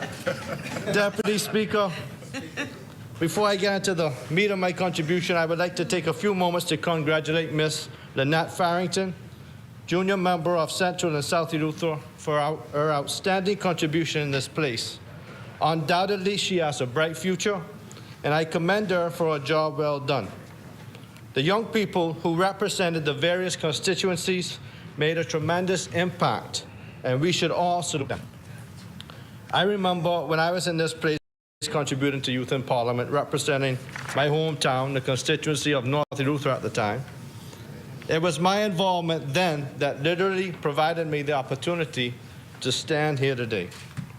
So as I reflect on the youth of our nation, I would also like to extend my congratulations to the graduating class of 2022, the students of BAMC, the University of the Bahamas, and the graduates of all high schools and tertiary education institutions throughout the country. Our young people have proven that despite the realities of COVID-19, disasters, and any force of opposition, they are indeed resilient, poised, and ready for the challenges of today and tomorrow. I want the youth of our nation to know that we are not blind to our obligation to them. We are not oblivious of our obligation to ensure that there is a future for them in the Bahamas, professionally, socially, and culturally. This is why this budget is so important as we, as a government, advance reforms to ensure the Bahamas is a country of growth and opportunity for them as graduates to look forward to their future after graduation. With your leave, Mr. Deputy Speaker, I would also like to express condolences to the bereaved families of Central and South Eleuthera, to the family of Thomas Johnson of James Siston, Yvonne McSweeney of Rock Sound, Francis Thompson of Deep Creek, and two giant sports icons of Eleuthera, Mr. Michael Bang Bang Thompson and Mr. Dougie Smith. All of Famous he was a Hall of Famer and right from my hometown of Rock Sound in Central and South Eleuthera. Mr. Deputy Speaker, men like Michael Thompson and Dougie Smith are irreplaceable. Their contributions to sports locally, nationally, and internationally are unmatched. I offer my condolences to the bereaved families in our communities whose lives are impacted by their deaths. We pray God's peace and their life and legacy lives on in our memories and actions to continue their great work. Mr. Deputy Speaker, death is an ever-present reality, and we must not forget the sanctity of life and take every opportunity to celebrate. At this time, I would like to wish happy birthday to another great icon in Central and South Eleuthera, Austin Knowles Sr., a renowned Hall of Fame recipient, recently celebrated his 86th birthday. We send our best to him and pray God's continued blessings on him. Mr. Deputy Speaker, you know, we often say we save the best for last. But today, Mr. Deputy, I pause for a moment to pay tribute to a woman who is the reason I am here today. She was with me from day one, nurturing, and in many ways preparing me to be the man that I am. She remains my biggest cheerleader, and I send a happy birthday and love to my mother today in Spanish Wells. Going first. Today's a good day. Yeah. So, Mr. Deputy Speaker, I turn to the event of today, and I am overwhelmed with pride, and I am honored to stand here in this House. You see, the people that I represent in this place today are overwhelmed with joy. They, for the first time in 25 years, feel proud to be Family Island Bahamians that has the support of a government.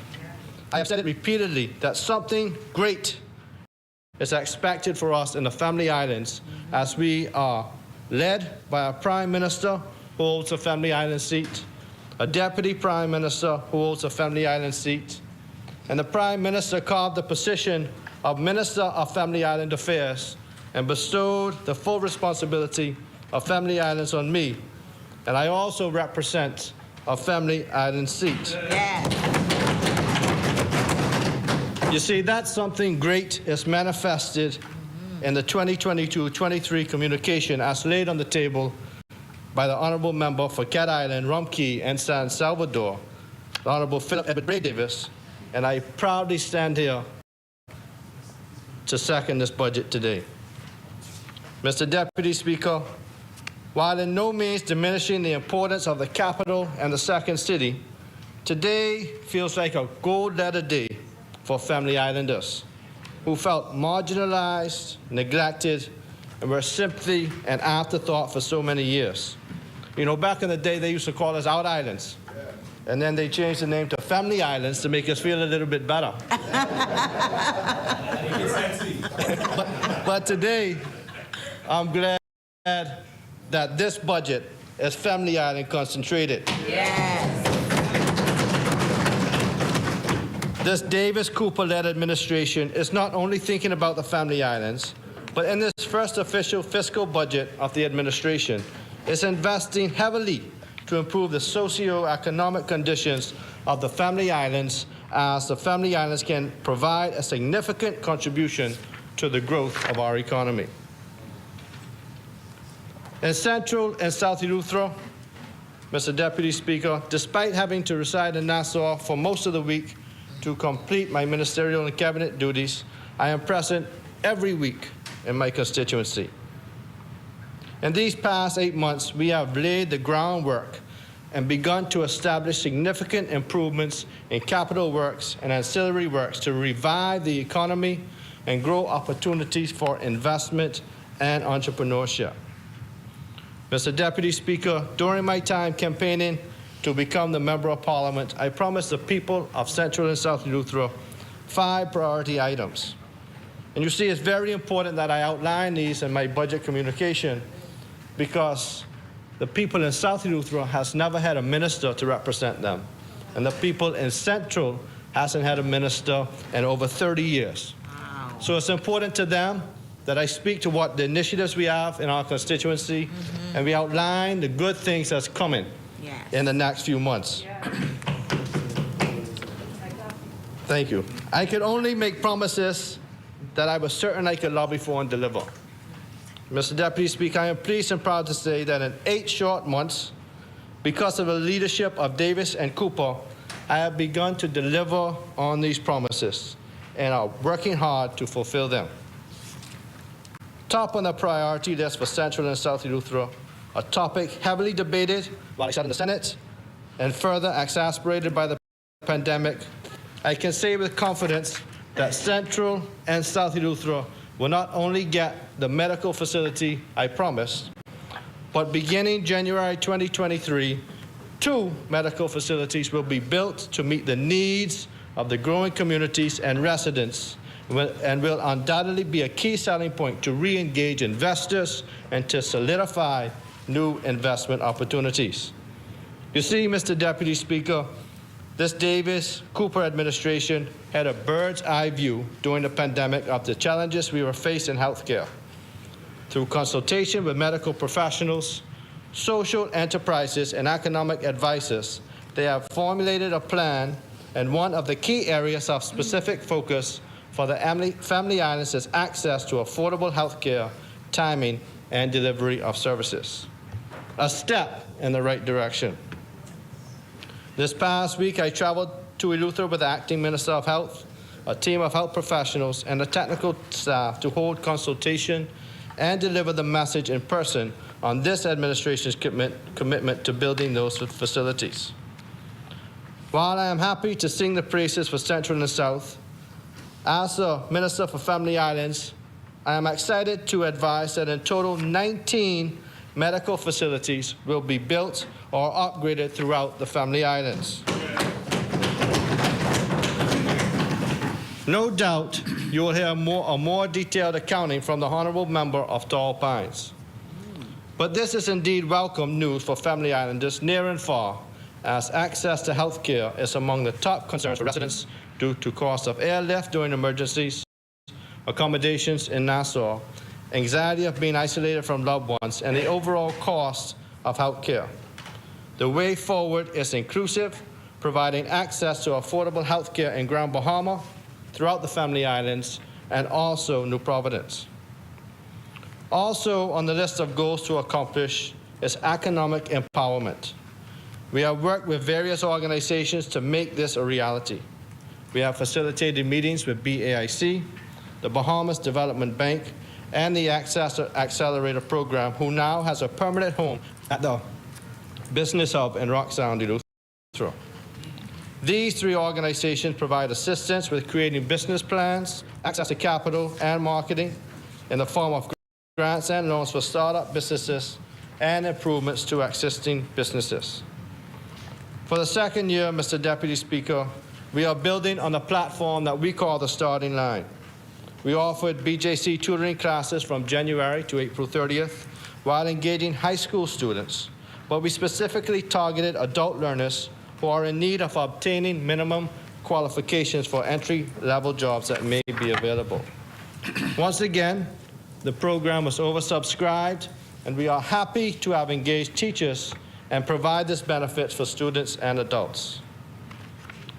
Mr. Deputy Speaker, the path to economic empowerment and the success may be different for each individual. However, this administration is evidently serious about providing opportunities for economic empowerment through home ownership.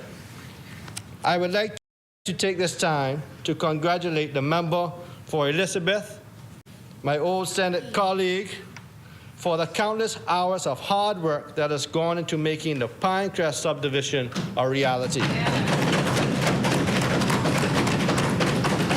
I thank her for her commitment to rebuilding the lives after those that were affected drastically by Dorian. Homes are being built both on the islands of Abaco and Grand Bahama. Central and South Eleuthera, you have not been forgotten either.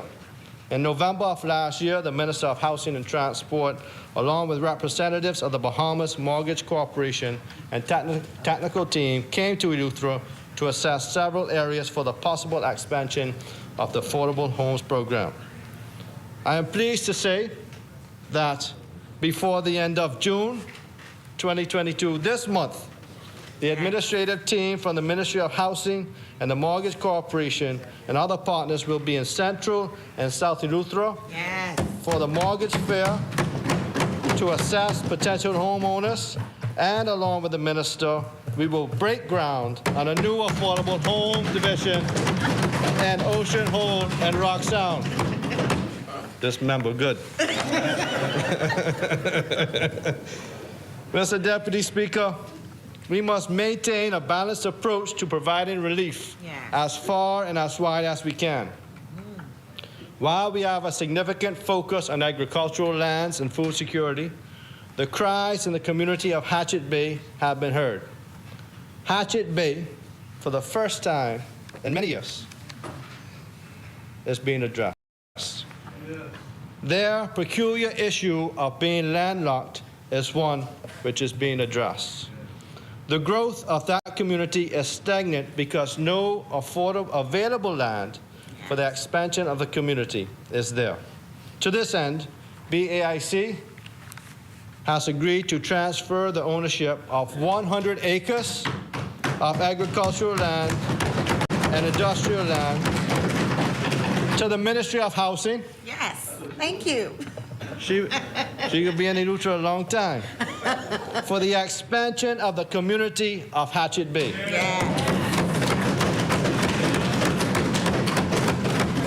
You know, this member come up with a good name, Renaissance, for that new that new division, that new home she's building. And I've been thinking what name we could come up with. Because it got to be good. Okay. This. You gotta be sexy. So remember, we got a few weeks. We can sit down. We can sit talk. down. But this housing subdivision will be developed and the land's available for development. This is the way forward.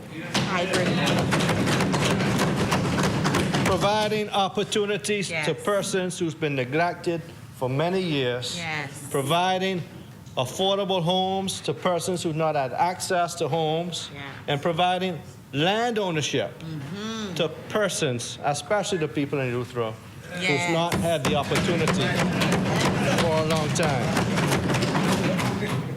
Mr. Deputy Speaker, this Davis Cooper administration is about action. The kind of action that speaks to rebuilding the psychological and emotional needs of our citizenry who is rebounding from 2 years of mental anguish and instability. Not only is this administration focused on providing access to home ownership, but it is providing additional avenues for economic empowerment by expanding the amount of exemptions on new construction, renovations, and even providing money back up to $40,000 in VAT payments. These measures established will promote home ownership, spark the construction of the industry, and provide flexibility for the pockets of homeowners. Another progressive strategy as laid out in our blueprint for change. Yes. Mr. Deputy Speaker, for far too long, family islanders have had to spend large amounts of money to travel back and forth to New Providence to validate marriage license, make changes and amendments to birth certificates, affidavits, and so on. Last week, at a roundtable discussion and training activities for new local government practitioners and administrators, Senator the Honorable Ryan Pinder, Attorney General, confirmed that his office, through the Registrar General, would implement a pilot program. Excuse me, member.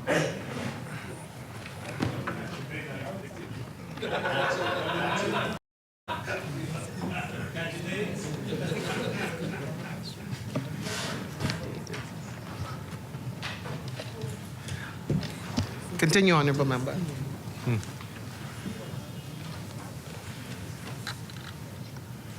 For new local practitioners and administrators, the Senator Honorable Ryan Pinder, Attorney General of the Bahamas, confirmed that his office, through the Registrar General, would implement a pilot program to give access to the Family Islands, the same services as available at the Registrar General's home office in Nassau. Very good.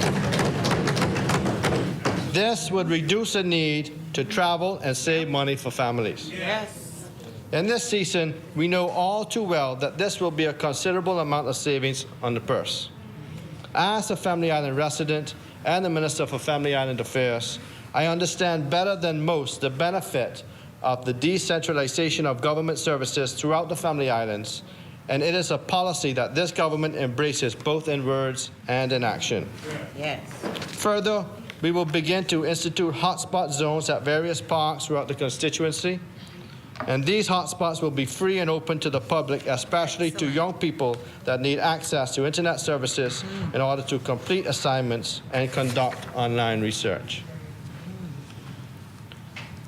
Mr. Deputy Speaker, Madam Speaker, this administration is insightful. Yes. You see, on the campaign trail, one of the key points of focus was that of food security. Members. When we established this point, I had no idea that the Ministry of Agriculture, Marine Resources, and Family Island Affairs would be the ministry to which I would have been assigned. Talk about divine providence. Members. During the campaign trail, it was evident that food security would be of the utmost importance to our citizenry over the next few years. It was clear to see that there would be some fallout in the agriculture sector globally, as many companies were closed for an extended period during the pandemic. The loss in revenue caused many companies to go out of business, and those who were able to stand strong lacked the capacity to provide enough food for the market. Currently, we can see this reality on the shelves of our food stores, as many of our favorite items cannot be sourced. Additionally, what foods can be sourced have increased in prices as there are limits to what can be grown, packaged, and shipped in time to consumers around the world. I thought this was an important point to address to the residents, as access to healthy and affordable food is priority and is laid out in our blueprint for change. I will talk more about what is in store for food security further in my presentation, as not only will it be beneficial to the constituency, but to the entire nation. Madam Speaker, in addition to meeting the goals outlined while on the campaign trail, I said earlier that every week I'm present in my constituency. I continue to meet with the community leaders, heads of government departments, and nonprofit organizations to provide opportunities and solutions to long-standing issues throughout the constituency. I have ensured that I have met with every local government council in the district to hear their concerns, and I bring a collaborative approach to solving the outstanding issues. I have also met with and brought some immediate relief to the vendors at Potterski. We are continuing to work on a resolution to bring their major concern to fruition, but I have no doubt that this will be accomplished in short order. Madam Speaker, we held a public town meeting in March of 2022 to apprise the constituents of the work completed and projects that are anticipated. I was pleased that so many members of the business community and civic society were in attendance to voice their concerns and ideas as we move forward to grow our constituency together. I have partnered with the Cancer Society, the Ride for Hope, Zonta, BART, Kiwanis, and Waniluthra in that effect. Through my ministry, we were able to also assist both government-operated high schools to distribute greenhouses. Again, we are focused on food security, engaging the youth, and we must do whatever is necessary and impactful, even in taking small steps. It also provides them with exposure to alternative methods of farming. Also in the constituency, I partnered with Kiwanis and other community organizations to ensure that children throughout Central and South Eleuthera had a great Christmas and Easter filled with activities. We also did a post-Mother's Day night, which was hosted, and the mothers from the entire constituency were invited to participate in a game night filled with fun prizes and surprises. My wife, Julie, and I were pleased to host this event and to bring a night of laughter, excitement, and joy to the hard-working mothers of the constituency. Madam Speaker, weather permitting, on June 18th, we will host a similar affair for the fathers in our constituency. And we also toured the packing houses in Central and South Eleuthera, and we repaired the vehicle which was been down for 4 years at the Green Castle packing house. Further to reopening this establishment in Hatchet Bay, my ministry is excited to announce that in the next few months, a new building and multi-purpose center will be constructed at this site. The Cultivation Center will be the center for all agricultural activities in Central and North and South Eleuthera. This Cultivation Center at Hatchet Bay will be a model one-stop shop that will be duplicated in Family Islands, where there is a considerable number of agriculture and fishing investments. We will speak to this more in depth later on in my contribution. Madam Speaker, Central and South Eleuthera cannot begin to see an economic rebound if not for investments. I am pleased to say that in an 8-month period, we have signed a heads of agreement with Cotton Bay, and Windermere North Development will start soon. These two projects will create jobs in construction, provide avenues for entrepreneurial growth, and inject direct capital in the surrounding communities. Madam Speaker, as I reflect on the past several months, I am inspired by the strides that this administration has made in the Bahamas. We have been steadfast, we have been progressive, and we have displayed an unparalleled level of grit and determination during a roaring pandemic. Correct. This fiscal budget is a step in the right direction. This administration embarks on a mission to rescue this economy from the brink of a recession. Thus far, we have steered the course, and we are just getting started to provide the way forward. Yes.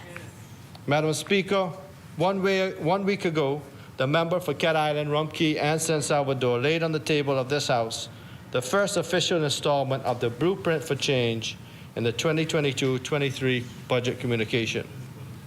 Madam Speaker, the policies in this budget lay out a significant groundwork for economic advancement and development as we begin to move forward. Two areas in particular that stand out to me are the commitment to food security and Family Island development. A key source to creating a resilient economy is our ability to feed ourselves. The other key is equity. Bahamians throughout the length and breadth of this country want to feel included and empowered. The policies enacted should positively affect the majority of the people. This budget is reflective of that. Family Islanders feel like they can now have an equitable share in rebuilding our brand. These are goals we must accomplish as Bahamian households and businesses are feeling the pinch of soaring inflation due to the external pressures that countries all around the world are faced with and tighter financial restrictions. This plan seeks to ensure that there is a reduction of energy costs through increased use and access to renewables and climate resiliency. While there are more areas affected in this budget, these items are particularly concerning for Family Islanders. I am proud to say that we at the Ministry of Agriculture, Marine Resources, and Family Island Affairs remain resolute in revitalizing every aspect of this ministry. We believe in innovative growth, and throughout this presentation, I will demonstrate how my ministry intends to move forward to accelerate our growth, achieve the goals of making our nation food secure, and improve the lives of all Bahamians, especially those who live throughout our Family Islands. Madam Speaker, the allocation of portfolio in the Ministry of Agriculture, Marine Resources, and Family Island Affairs is vast. For the first time, specific focus is being placed on the Family Islands under a ministry. Under this portfolio are the Department of Agriculture, the Department of Marine Resources, the Department of Cooperatives, Department of Local Government, Family Island Affairs, and 3 approved authorities: the Bahamas and Industrial Corporation, Agricultural and Industrial Corporation, the Bahamas Agriculture and Marine Science Institute, and the Bahamas Agricultural Health and Food Safety Authority.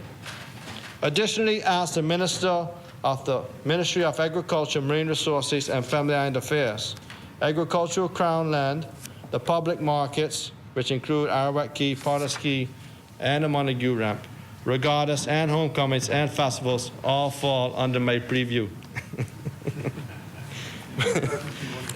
Madam Speaker, my ministry also collaborates with international partners as we aim to fulfill our mandate. These partnerships include the Inter-American Institute for Cooperation on Agriculture, IECA, the Food and Agriculture Organization, FAO, and the Caribbean Agricultural Research and Development Institute, or CARDI. Madam Speaker, the 2022-23 budget with respect to recurrent expenditure, my ministry has proposed an allocation of $27,498,086, which includes subventions to BIC of $5 million and BAMC for $6,476,088, an increase of $250,000. And this demonstrates our commitment to education in agriculture and marine resources. We cannot say that we are committed to food security and we do not translate that into educating the youth and re-educating people who want to get into agriculture. Additionally, BAFSA will receive $504,000, and for the Department of Agriculture, $5,522,159 has been proposed, and for the Department of Marine Resources, $2,802,091. And the Department of Local Government, $26,200,058. Madam Speaker, the proposed capital allocation is $3,888,000 $466,000 for 466, which includes food security capital development of $1 million, and other capital incentives include the construction of 2 slaughterhouses, one in New Providence, one in Eleuthera, the construction of additional office space at the Department of Marine Resources, the purchase of a vessel in Andrews, and the construction of an administrative building at GRAC. With regard to food security in the recurrent budget, $6,149,000 is proposed for my ministry to support our initiatives and projects related to government's food security agenda, an increase of over $1.1 million to last year's budget. Madam Speaker, the new construction of the abattoir is essential to food security. Farmers across the country have lamented on the state of the abattoir, access to the abattoir for slaughtering of the animals, and the cost of transportation from the Family Islands to Nassau for this purpose. In order to create a full circle economy, we have to take into consideration the health of the animals and the conditions in which meat is processed and packaged to meet national and international standards. Many of these farmers hope to be able to produce enough meat to sell to the various hotels, cruise lines, and other businesses. It is incumbent upon us as a government facility to implement safe and sanitary measures and to be an example in the industry. As you have heard the member for Cat Island, Rumpke, and San Salvador say last week, we are investing a considerable amount of funding in poultry production throughout the country. We believe that low-hanging fruit, such as poultry, can provide an almost immediate catalyst to stimulate food production in this country. Yes. This ministry, this government, has a plan, detailed in part in the budget, to attract the best technology and processes to develop a full-scale poultry production operation. This includes a series of concessions that will be available, and these concessions include land concessions through BAIC and the Ministry of Agriculture, because both collectively has thousands of acres available for agricultural development, as well as electricity rate concessions to producers and direct cash subsidies as found in this budget for the support of poultry farmers and producers. A comprehensive concessionary framework will be outlined to ensure that we can attract the best prospects to ensure success in reasonable time frames for implementation. Realistically, the time frame to start to grow the sector of the economy will take another 6 to 12 months to see its full potential realized. In the interim, the Prime Minister, in his wisdom, has also provided for the reduction of duties on many food items, including poultry and eggs.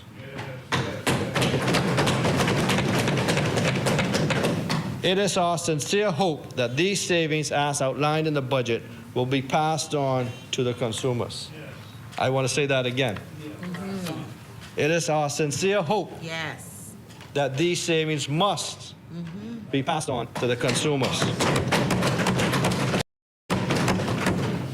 In the dailies just this week, a leading wholesaler applauded the government for its bold steps in reducing the duties on food items.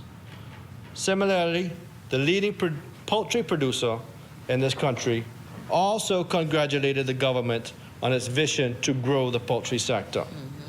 So, Madam Speaker, you see, as we grow one industry, we are providing relief for the common man in the interim, so that the cost of providing decent and wholesome foods is lessened as we see an increase in the overall cost of living. Now, I want to stick a pin in there too. Where you can, buy local. If you can buy eggs from a local poultry farmer, buy local. We must take a balanced approach to ensure that we support our farmers and while also supporting those that are less fortunate.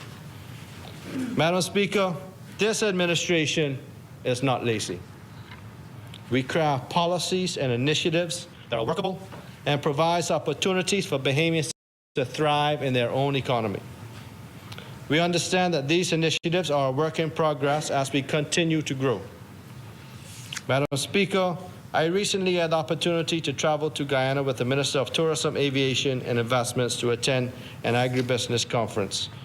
And while at the conference, CARICOM stressed the 25 by 2025 initiative for each country to commit to reducing food imports 25% by 2025. Currently, we in the Bahamas produce less than 6% of the poultry that we consume. We are lagging behind our Caribbean counterparts. Guyana, they provide 100% poultry to their country. Jamaica, the same thing. Wow. Currently, we provide less than 6%. know you gotta fix it, Minister. We got to fix. And you know, under some estimations, they say that this country consumes 78 million pounds of chicken a year. Inclusive of tourists, 78 million pounds of poultry a year. So we can fix it. We can fix it. We can fix it. We can fix it. We can fix it. Yeah. So when you hear the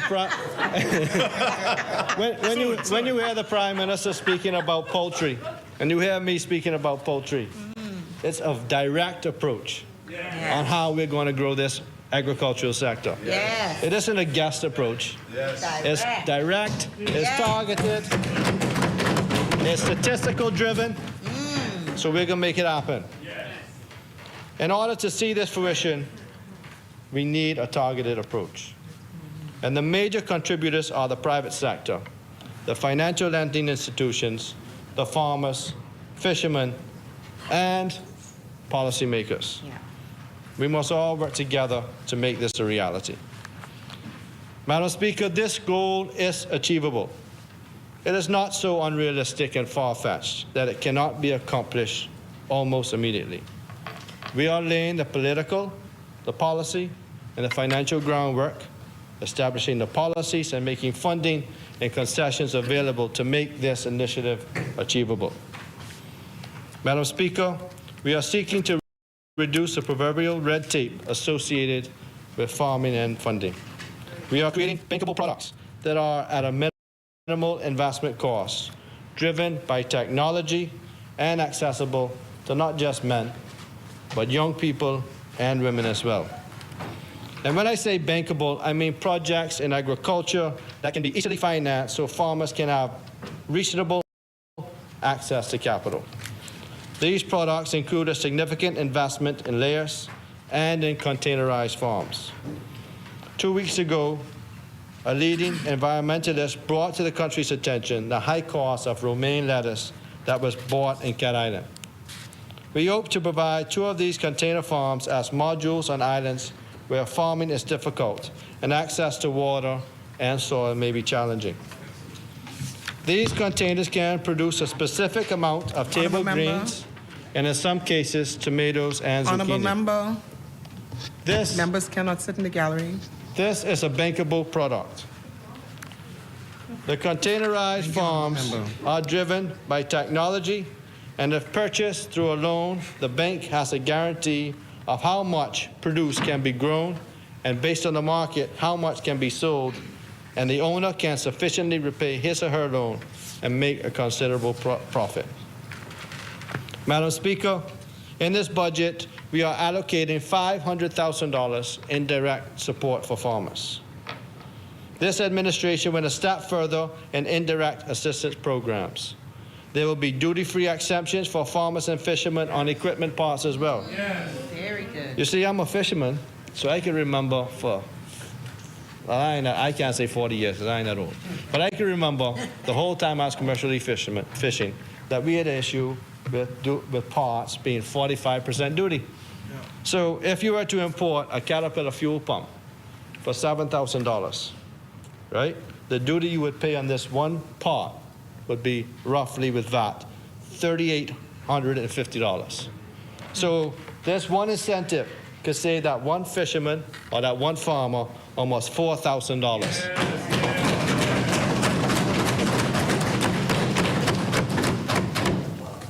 This administration realizes again that a holistic approach must be made in order to have a real, tangible effort on food security and lowering the cost of production for farmers and fishermen. This duty-free initiative will now be a direct savings to this farmer or this fisherman who would have to import this part. This administration is committed to eliminating the cost of duty on all such parts for repairs, considering that farmers and fishermen already had duty-free concessions for the upfront purchase of equipment and vehicles for their businesses. You see, persons that can't afford new try to patch up their engines or their tractors, but now they'll be able to do it at an affordable cost instead of having to try to borrow from the bank to buy new units. But, Madam Speaker, the Ministry of Agriculture, Marine Resources, and Family Affairs has a complement of over 800 employees. These employees are distributed throughout New Providence, Grand Bahama, and the various family islands. Madam Speaker, it is essential that the technical capacity of my ministry continue to be strengthened in order to achieve our goals and objectives as set out in our blueprint for change. Madam Speaker, the Policy and Planning Unit's portfolio continues to work hard to strengthen food security framework, to foster an environment for increased agricultural investment, to increase awareness in climate-smart and resilient technologies, and to re-energize the agricultural sector. In this fiscal year, the Policy and Planning Unit will complete the structure for the Agribusiness Department as outlined in our Blueprint for Change. It will continue to collect valuable statistical data to drive the policy decisions of the ministry and center its focus. The Policy and Planning Unit will be adding a cadre of qualified experts to build its technical team as we drive our way forward. Madam Speaker, the Gladstone Road Agricultural Center, or GRAC, is a foundation of agricultural development in the department and speaks to our focus on food security. It is a farm of over 200 acres designed for test trials of crops, livestock, and pasture. The techniques and training employed at GRAC are methodically transferred to the local farming community to give them the opportunity to improve their own farming skills and practices, to stay abreast of modern farming techniques, and more importantly, to ensure industry best practices are being employed for sustainable development, improved availability for food, and the economic enrichment of farmers and home processors. GRAC has 4 main components, which is the Natural Swine Breeding Center, small ruminants for crops, and tractor services. The objective of NSBC is to assist with the development of swine production in the country.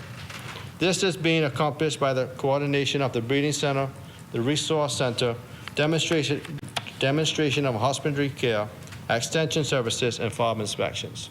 And we're also looking at ways how we can incorporate building the swine industry within our country through concessions as well. So we'll be able to expand more on that in the upcoming fiscal year, but we're hoping to drive different sectors to ensure that we have this holistic approach in the agricultural sector. Madam Speaker, NSBC is mandated to assist with providing assistance to the local farming community through the training of farmers. Other areas of focus include farm inspections and the provision of improved breeding stock, thereby improving the quality and the productivity of the national herd. Additionally, the NSBC further demonstrates the state-of-the-art housing, design, and equipment to sensitize the farming community on technologies that help to decrease losses and operational costs. Some examples of these technologies include environmentally controlled maternity ward for pigs, farrowing crates with raised floors, and anti-crushing bars to reduce piglet mortality and morbidity. The NSBC also demonstrates a waste management system that is designed to reduce the negative impact of pig farming on the environment. The waste is collected in the sealed pits and separated into liquid and solid components to later be used as soil amendments in crops and forage fields. Madam Speaker, the Gladstone Road Agricultural Center is also home of the National Small Ruminant Herd, which is sheep and goats.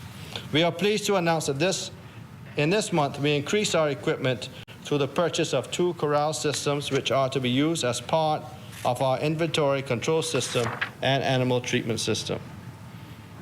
The third area of focus at GRAC is the crops section, which exists to demonstrate the improved propagation and cultivation practices to the farming community.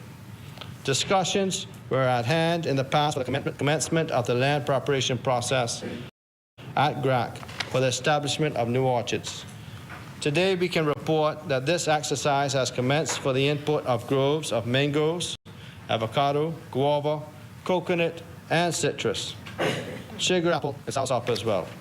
So far, we have established 3 acres of native mangoes, which will be grafted to improve quality mangoes. In addition, we have established 1.5 acres of avocado, 1 acre of soursop, and germinated 100 sugar apple plantlets. We hope to continue with the planting of the remaining fruit trees. In addition to adding value to the property at GRAC, the establishment of the assorted tropical fruit tree orchards is to demonstrate the economic viability of fruit crop production and also accessibility of propagation material. We will also promote and encourage linkages processing to add value and expand the market of tropical fruit production. We will establish a farmer field school program where farmers will be exposed to propagation and production of vegetable seedlings and fruit tree liners, thereby reducing production costs for aspiring and established farmers that are challenged with starting seedlings on their own. In addition, Madam Speaker, we propose to erect 2 greenhouses and 2 shade houses for the propagation of seedlings and hardening of established fruit trees under a controlled environment. The greenhouse will also be used to demonstrate hygienic propagation methods of seedlings and establish fruit trees for backyard gardeners and farmers alike. Shade houses will be used for the hardening and established fruit trees. Madam Speaker, as I continue to speak about GRAC and how all this intertwines, this speaks to how all of this pushes towards food security.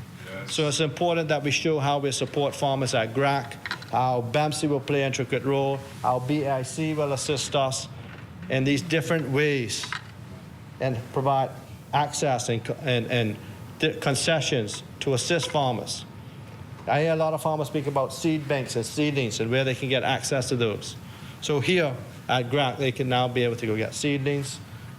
Minister, you could go get some stuff for your backyard. Yeah, and for some of my schools too. And some of your schools. So this is how we incorporate communities and fight food security with our communities. So, Madam Speaker, the department continues to encourage and educate the public through its backyard garden initiatives. And many members have taken advantage of the backyard garden kits and been able to integrate them through their communities, through their schools, through their constituency offices. The department will continue with this distribution throughout the Bahamas. And we wish to remind our people that it is indeed good to grow. Yes. Madam Speaker, GRAC continues to provide land preparation services through the Tractor Service Unit. And we also plan to extend the assistance of land preparation to farmers to 3 additional family islands, which include Eleuthera, Exuma, and Cat Island.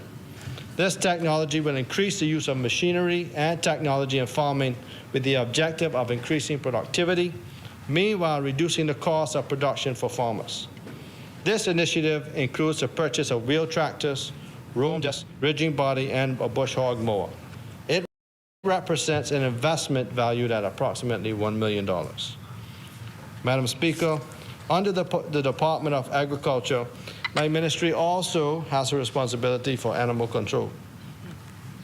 As we continue to take animal health, safety, and control seriously, we have also provided BARC with a subvention in conjunction. We have also provided the Bahamas Humane Society with one as well under our portfolio. We have also appointed 2 animal control wardens to facilitate animal control in New Providence. Madam Speaker, as you can tell, my ministry's top priority is food security.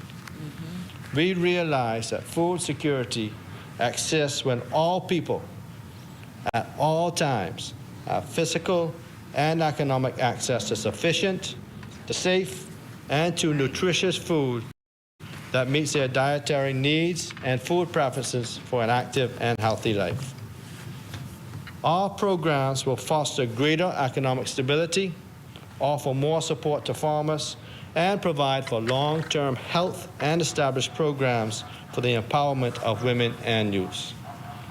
Incentives will be provided to encourage and train farmers in the use of modern agricultural practices with modern technologies.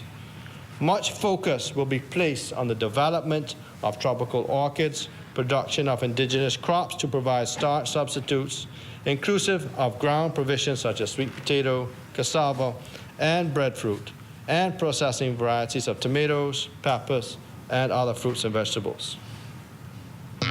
Madam Speaker, my ministry has revamped the initial concept of the agro-village. It will now establish the Cultivation Center, a facility which accommodates all things agriculture, be it proposals, be it training, be it programs, sales, and more.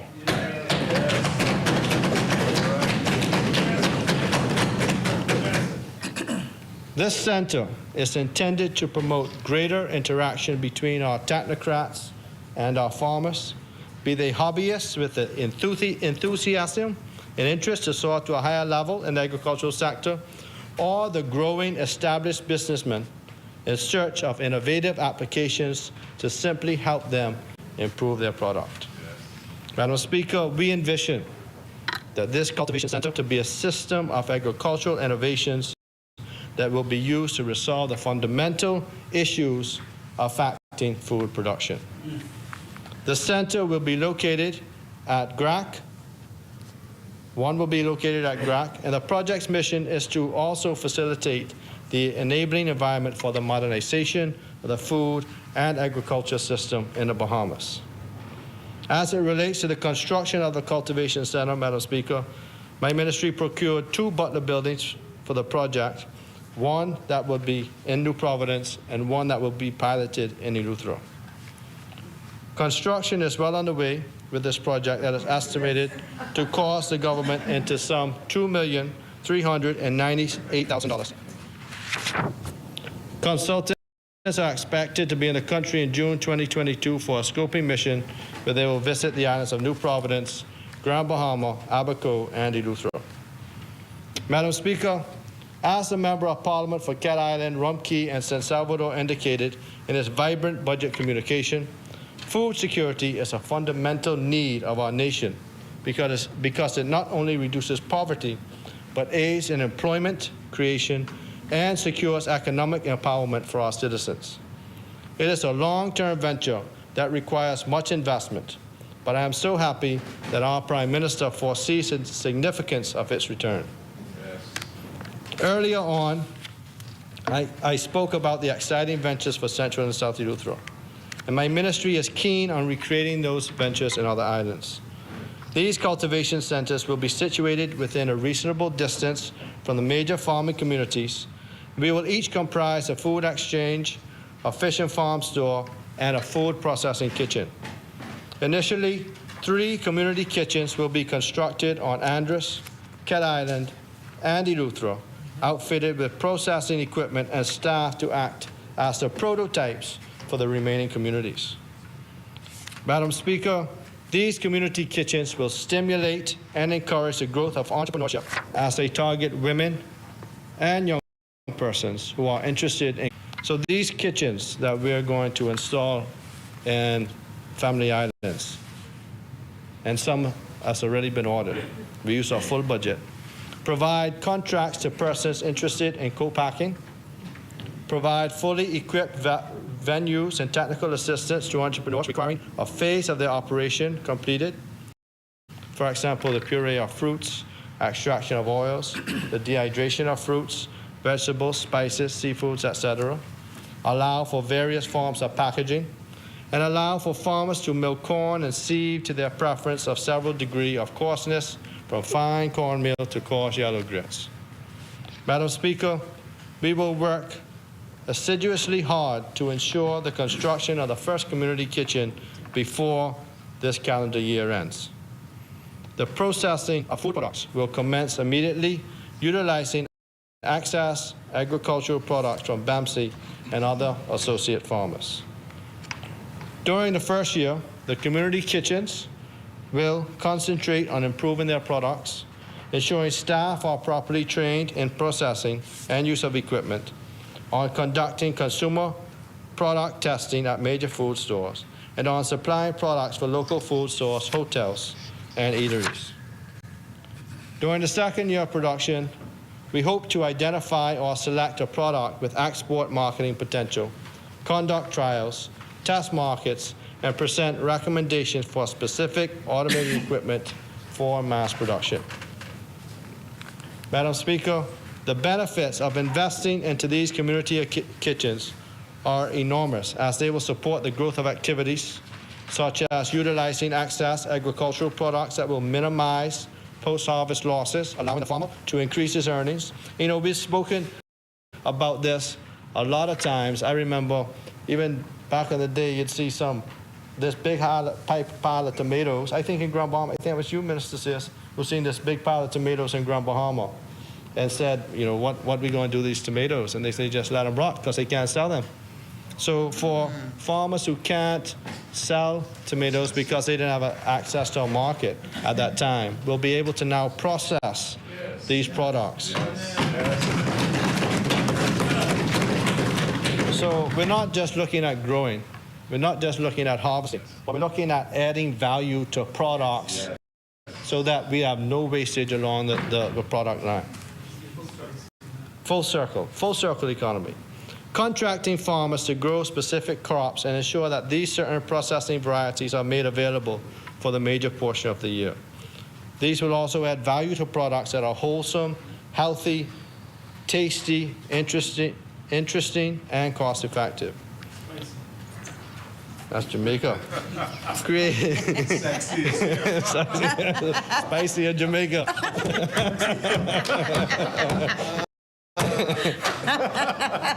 Let's get it right. Creating businesses to support the work of the community kitchen, such as gathering of indigenous crops, such as shelling and freezing of tamarinds, the collection, barking, and preparation of coconuts, and the collection of indigenous berries, sea grapes, guavas, plums, and others. These will also develop programs to interest women and youth into establishing their own businesses. We will also encourage the establishment and usage of byproducts for the manufacturing of bags, soaps, skin creams, lotions, jewelries, and etc. They will also decrease the dependency on imports and encourage product substitution and the greater use of local manufactured products. And lastly, they will provide products for the national food bank. Madam Speaker, this is the way forward. Yes, sir.